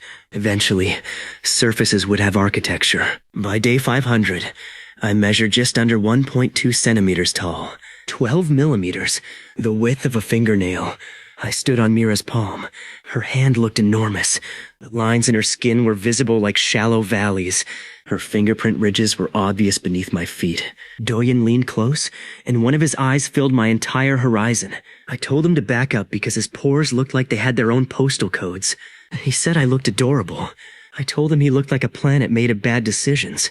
Then he exhaled through his nose and the wind knocked me backward. Mira caught me with her other hand. Doyen apologized while laughing. I stopped standing on people's palms after that.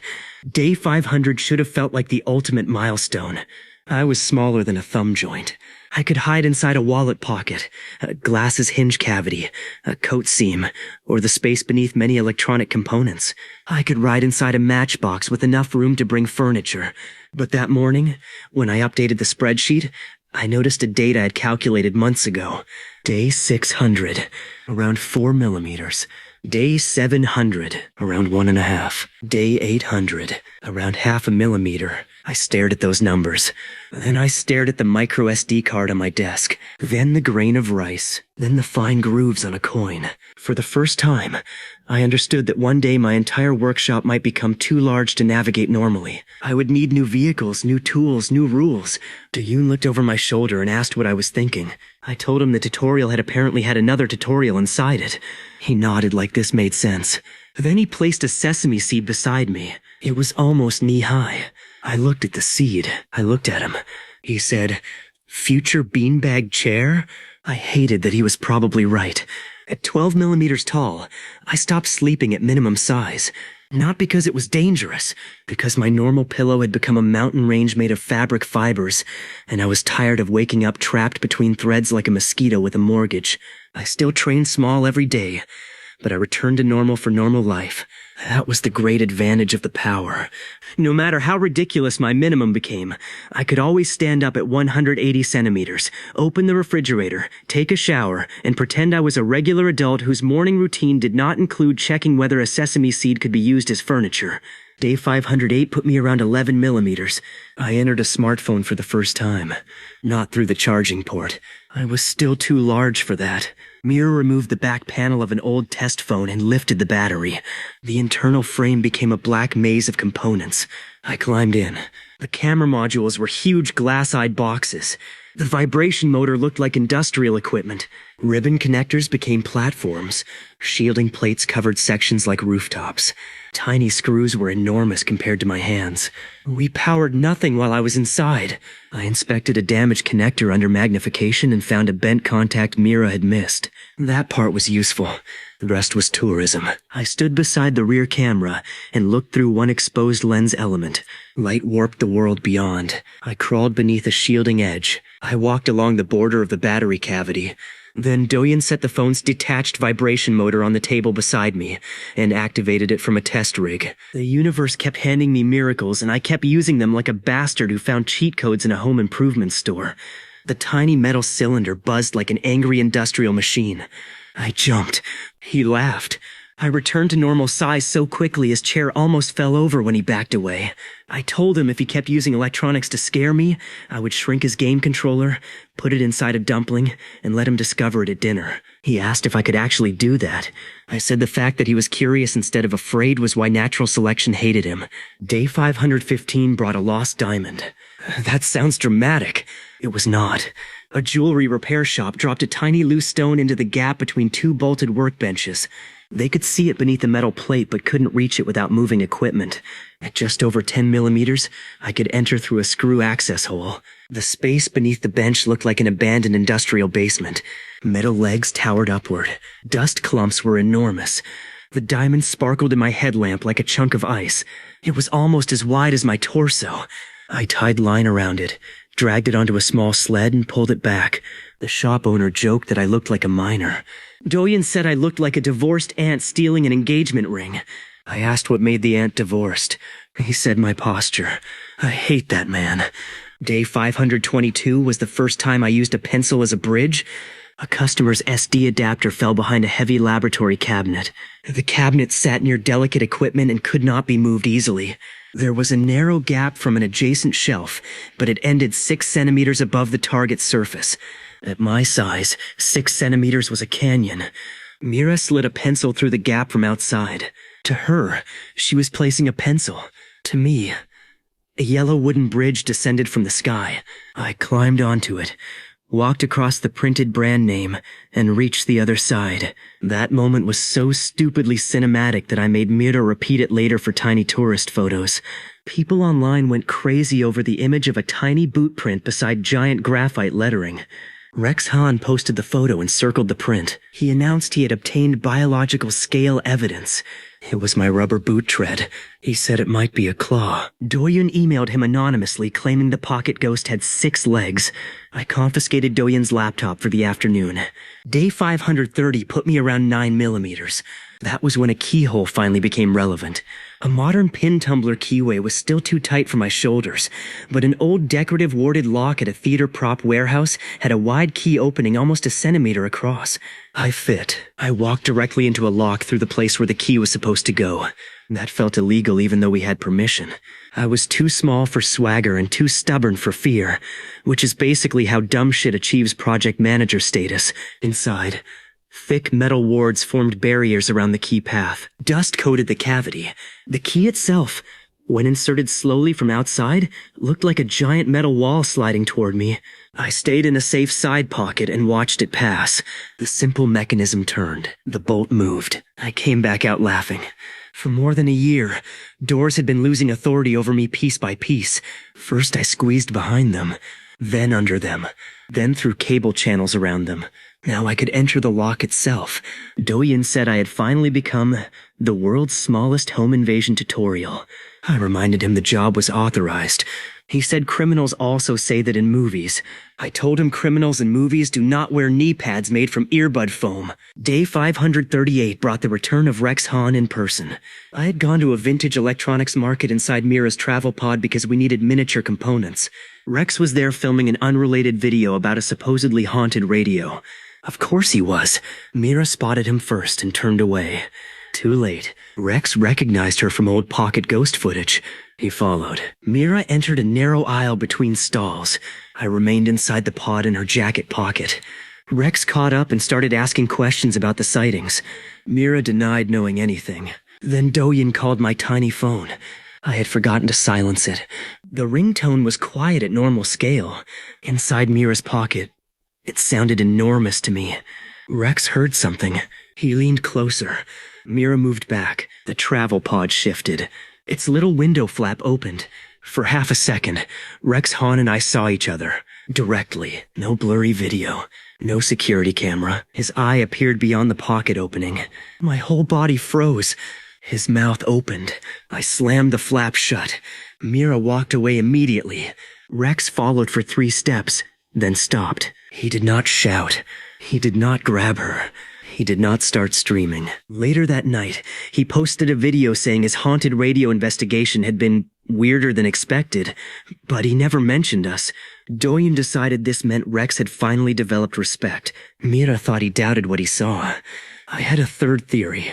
Maybe when you spend a year hunting a tiny man, finally seeing one staring at you from a glasses case breaks your brain so hard you need a personal day. Either way, he went quiet about the pocket ghost for almost 2 weeks. That was the longest peace we ever had. Day 550 crossed another ridiculous line.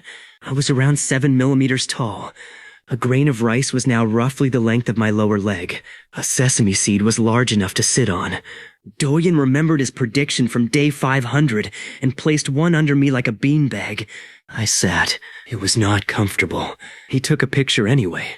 The photo made me look like a man attending a business meeting on a sesame seed. I told him if this ever reached the internet, I would shrink all the buttons on his shirts individually. He asked whether I could do that. I said I would dedicate my life to finding out. At 7 millimeters, insects became serious.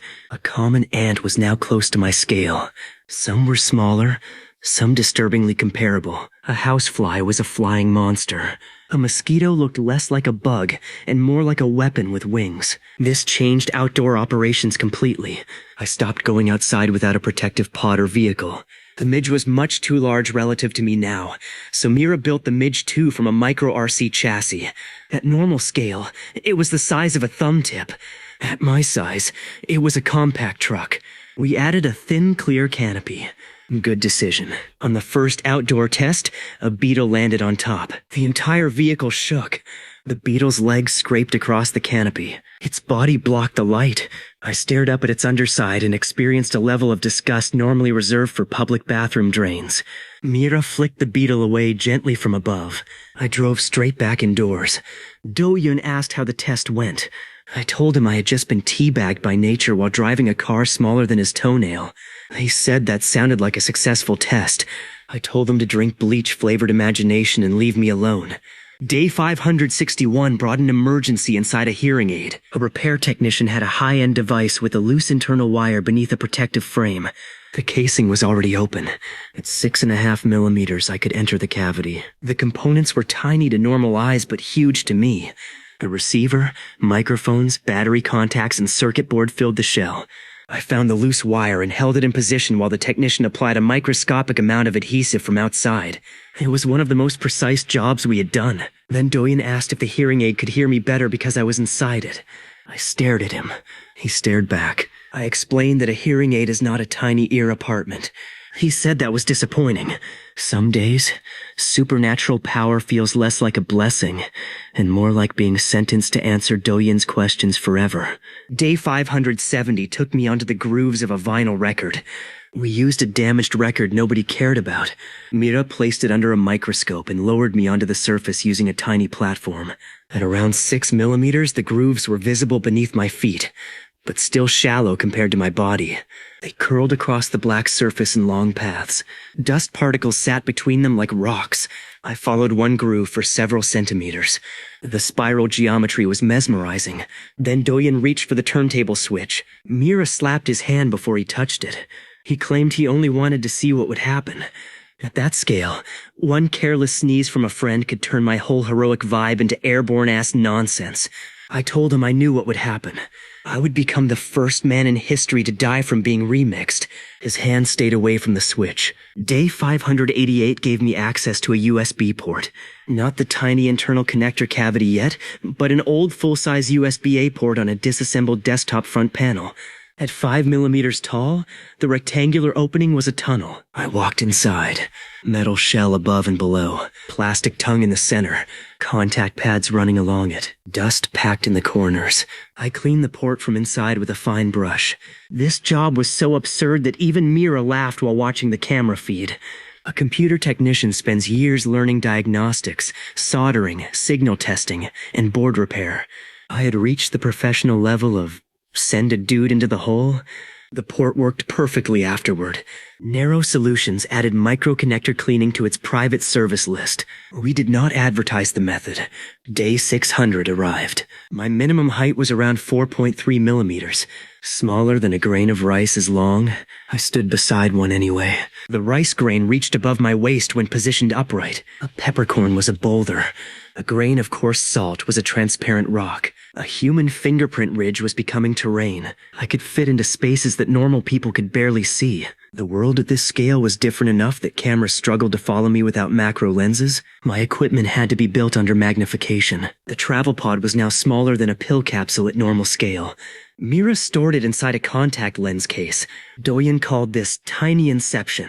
He then put the contact lens case inside a glasses case, the glasses case inside a pouch, the pouch inside a backpack, and asked how many layers were required before I technically became real estate. I told him his brain was a haunted junk drawer. The most important change at 4 millimeters was that tiny gaps stopped feeling like gaps. They became entrances everywhere. A seam in plastic. A speaker grill, a keyboard switch opening, the space around a button, a screw recess, the weave in thick fabric, the tiny channels around seals.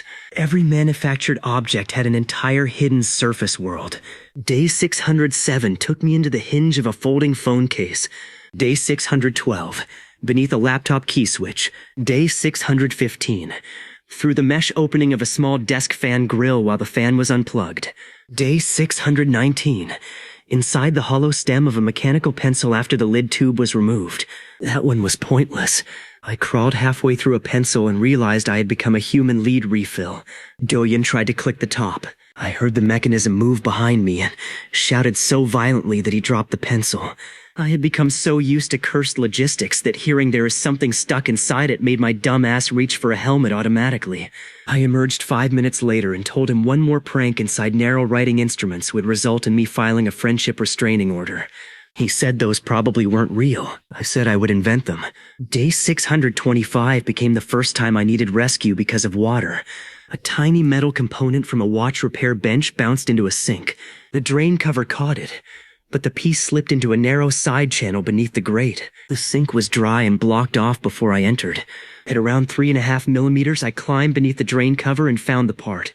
Then someone in the neighboring unit opened a faucet connected to the same old plumbing line. A vibration shook the pipe. Condensation droplets fell from above. One drop hit the metal beside me. At my scale, it exploded outward like a clear blob the size of a beanbag. Another drop landed behind me. Water surface tension became terrifying. A tiny droplet could grab at my boots and cling. I hooked the watch part to my belt and ran for the exit. A third drop hit my shoulder. I fell. The droplet partially wrapped around my arm like a transparent creature. I pulled free, but the surface tension dragged at my sleeve. Mira lowered an absorbent thread through the grate. The thread touched the droplet and wicked water away. I climbed out soaked but fine.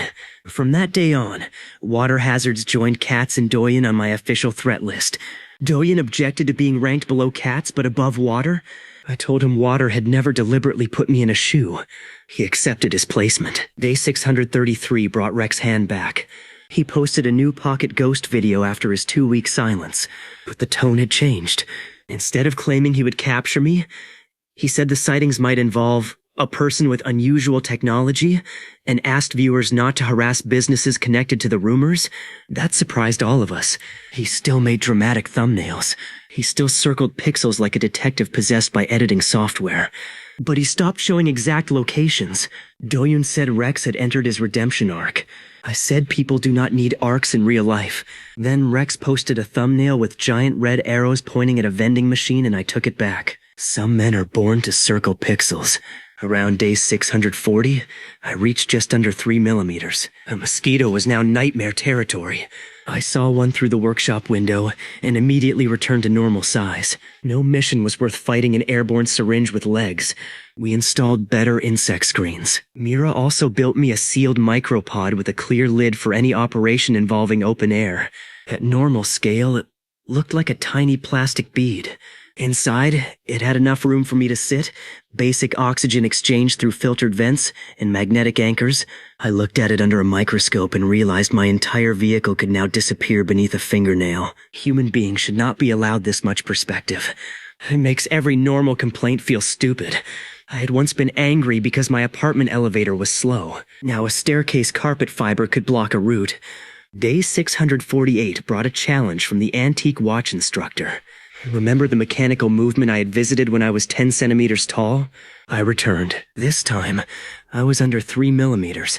The same watch movement had transformed again. Gears that once looked like dinner plates now looked like giant wheels. Teeth were taller. Screws were structures. Jewels were polished red cliffs. The instructor kept the movement stopped while I entered. I could now walk deeper between components that had been inaccessible months earlier. I found a tiny fiber caught beneath a bridge, removed it. Then, after I exited to a protected side chamber, the instructor let the movement run slowly. The balance wheel began oscillating. Gears turned. The escapement ticked. From my position, the watch came alive like a mechanical city obeying a heartbeat. I watched teeth engage one by one. A spring flexed. The balance wheel swept back and forth faster than my eyes could comfortably track. It was incredible. Doyun watched the feed in silence for nearly a minute. Then he said, "Imagine getting your dick caught in that." Mira unplugged his monitor. I did not speak to him for the rest of the afternoon. There are moments when a man brings poetry into the world. Doyun brings a folding chair and hits poetry in the knees. Day 655 took me inside a laptop hinge. A repair shop had a broken cable routing issue. The display cable passed through a narrow hinge channel, and technicians wanted to see where the insulation was rubbing. At 2.5 millimeters, I entered the hinge assembly and found the wear point immediately. The cable looked enormous. The damaged insulation had a ridge I could touch. I marked the exact spot with microscopic paint. The repair saved the shop from replacing the whole display assembly. Narrow Solutions was making excellent money by then, which was funny because our most valuable employee could accidentally be inhaled near a dusty shelf. We invested in safety. Filters, cases, tracked pods, location beacons, backup communication, redundant ropes, microscope stations, tiny tools stored like surgical equipment. Doyun invested in a tiny cowboy hat. He placed it beside my equipment pod as an anniversary gift for the Roomba cowboy incident. The hat was custom made. It fit. I hate to admit this. I wore it once. Mira took a picture. Doyun cried laughing. The image was never posted publicly, but it remains powerful blackmail. Day 666 was stupid for reasons unrelated to the number. A snack company hired our legitimate repair front to inspect a jam in a miniature packaging prototype. The machine was not running. I entered, found a torn plastic strip, and fixed it. There are bad ideas. There are terrible ideas. And then there is the special bastard category where everyone watches you do it anyway. During the job, a single cheese powder particle from previous testing stuck to my glove. At my scale, it was a bright orange clump. I tasted the tiniest bit after returning to the clean area. The flavor was overwhelming. One dust particle had enough seasoning to punch my soul. I drank water for 5 minutes. Doyun said I had been defeated by nacho dust. I said processed snack powder at 2 millimeters tall should be classified as chemical warfare. He licked a normal chip in front of me. I considered ending the friendship again. Day 678 brought the first mission through a speaker grill. A smart speaker had a loose decorative bead rattling inside its outer shell. The device was powered down. The grill holes were tiny to humans, but large enough for me. I climbed through. Behind the fabric grill, darkness opened around the speaker driver. The circular cone rose like a giant wall. The bead sat near the base. I secured it. Then I did something I knew was stupid but wanted desperately. I exited the speaker itself, entered a sealed clear pod positioned just outside the grill, and had Mira play audio at extremely low volume. The speaker cone moved. Even at low volume, I could see it physically pushing air. Bass notes became visible motion. The pod protected me from the airflow, but the whole experience felt like standing beside weather generated by music. I made her stop after 10 seconds. Doyen asked if I wanted to hear one of his playlists. I said I would rather crawl inside a blender. His playlists are 90% songs that sound like a robot losing custody of its children. By day 690, I was around 1.7 millimeters. My minimum body was now about the size of the thickness of a coin. Not the diameter, the thickness. I could stand on the edge of a coin and nearly match it. We photographed it through a macro lens. I looked impossible. Tiny Tourist posted a version where I was only a silhouette. The internet exploded again. Rex did not expose us. He posted one sentence. Whatever this is, don't go looking for it in private places. I stared at that for a while. Maybe he had seen me clearly after all. Maybe he had decided the chase was more fun than the capture. Or maybe his lawyer had finally discovered our local harassment laws. I preferred the lawyer theory. It was less emotional. Day 700 put me around 1.6 millimeters tall. I celebrated by standing next to a poppy seed. The seed was no longer furniture. It was a boulder. A coarse salt crystal was a giant translucent block. The edge of a sheet of paper was a wall of compressed fibers. A printed dot of ink had visible texture. A denim thread was thicker than my arm. I had reached a scale where inside objects was almost too broad a phrase. I could enter the spaces between parts inside objects. I had become so tiny that normal household shit could ruin my afternoon. Which is funny until a dust clump starts looking like a landlord. Under chips on circuit boards, between layers of housings, along seal channels, through fine mesh, inside connector shells. The hidden world had hidden rooms of its own. On day 705, I crossed beneath a laptop CPU socket cover while the board was completely unpowered and disassembled. On day 712, I walked through the hollow of a mechanical switch spring. On day 716, I entered the plastic cavity of a ballpoint pen click mechanism and climbed the spring like a tower. On day 720, I fit through a small microphone grill hole. Every new achievement sounded less like a human activity and more like something an electron should be doing. The funniest part was that normal life still existed whenever I expanded. I would spend the morning walking between circuit board components smaller than rice grains.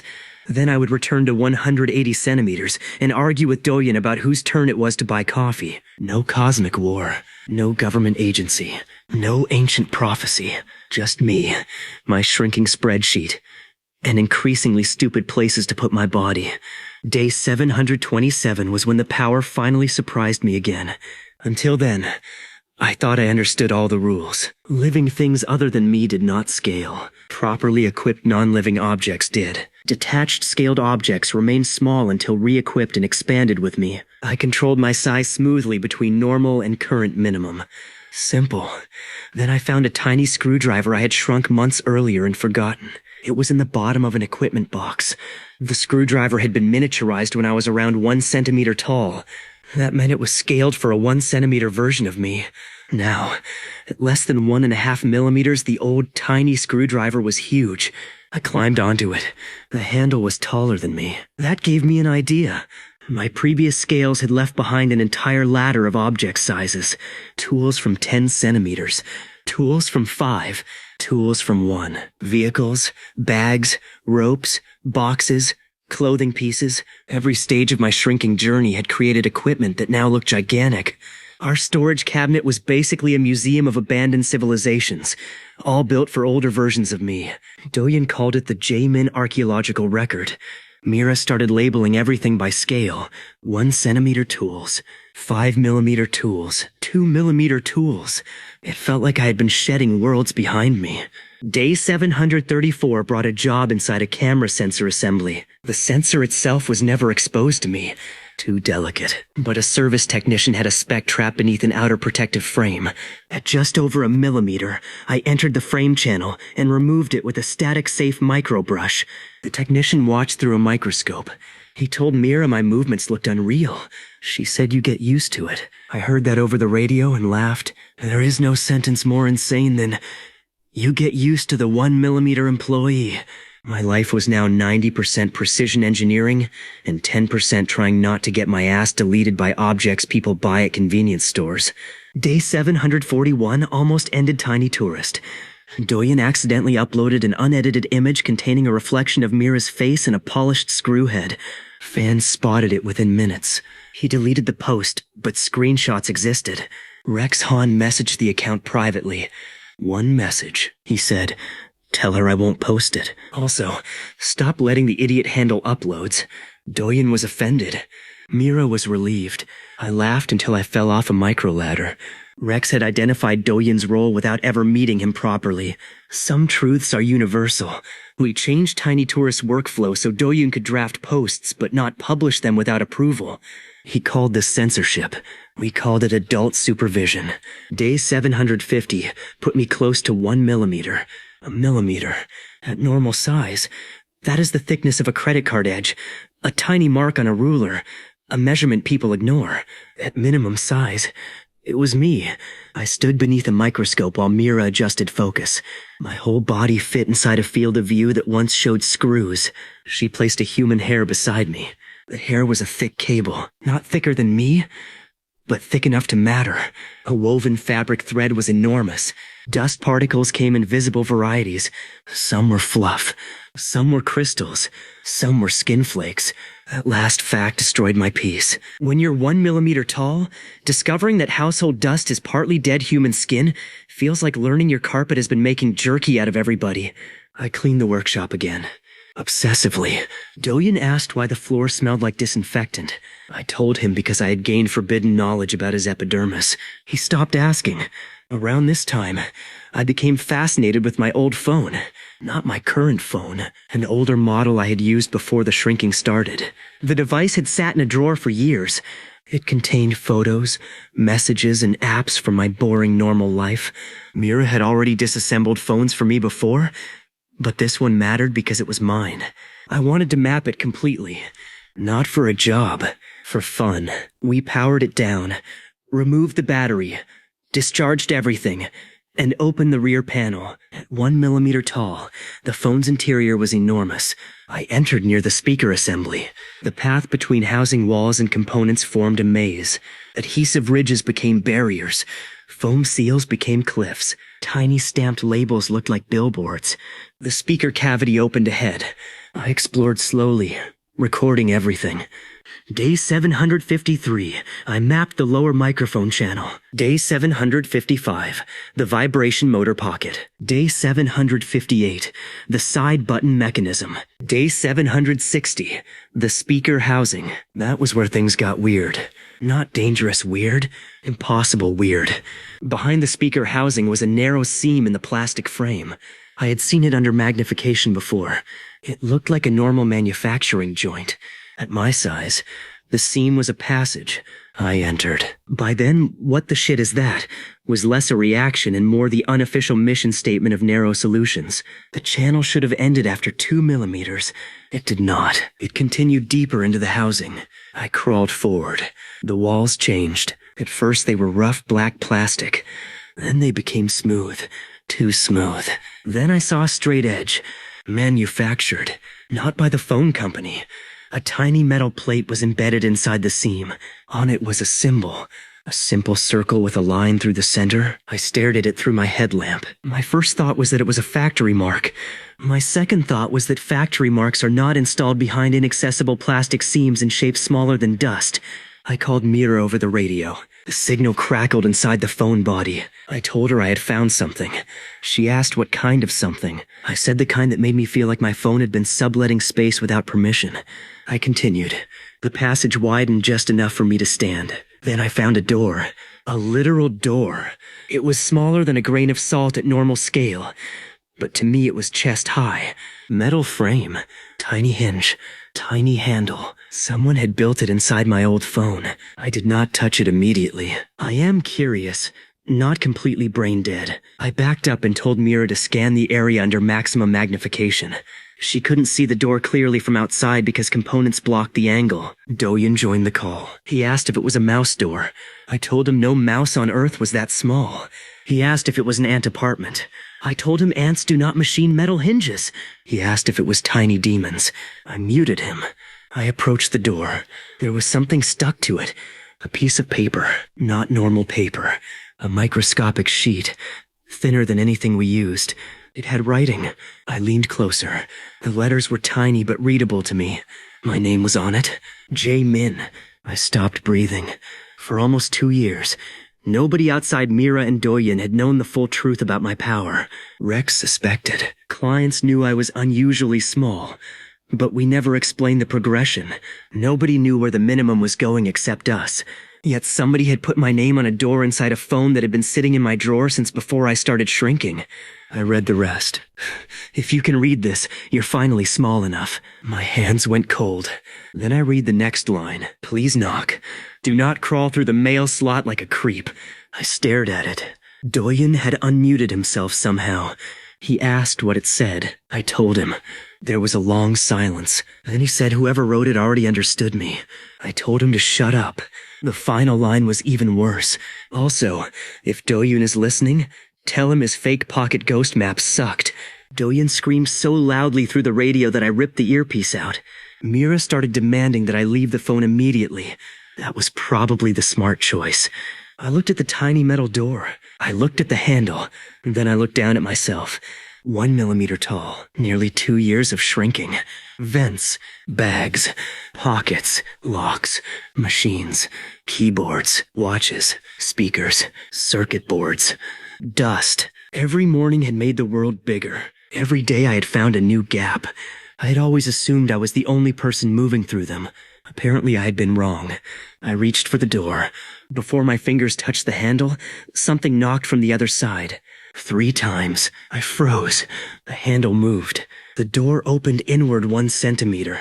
Warm yellow light spilled through the gap. I saw a floor, a tiny rug, the corner of what looked like a sofa, and a pair of feet even smaller than mine. A voice from inside said something I could barely hear. I leaned closer. The voice repeated itself. It said I was late. Then a miniature hand reached through the opening, held out an impossibly tiny cup, and added that if I was going to stand there staring like an idiot, I could at least take off my shoes because the floor was clean. I looked back toward the dark passage behind me, even though Mira and Doyun were hundreds of times larger outside the phone. I looked at the open door again. For the first time since my underwear fell off on day 1, I had absolutely no idea what happened next. So obviously I stepped inside.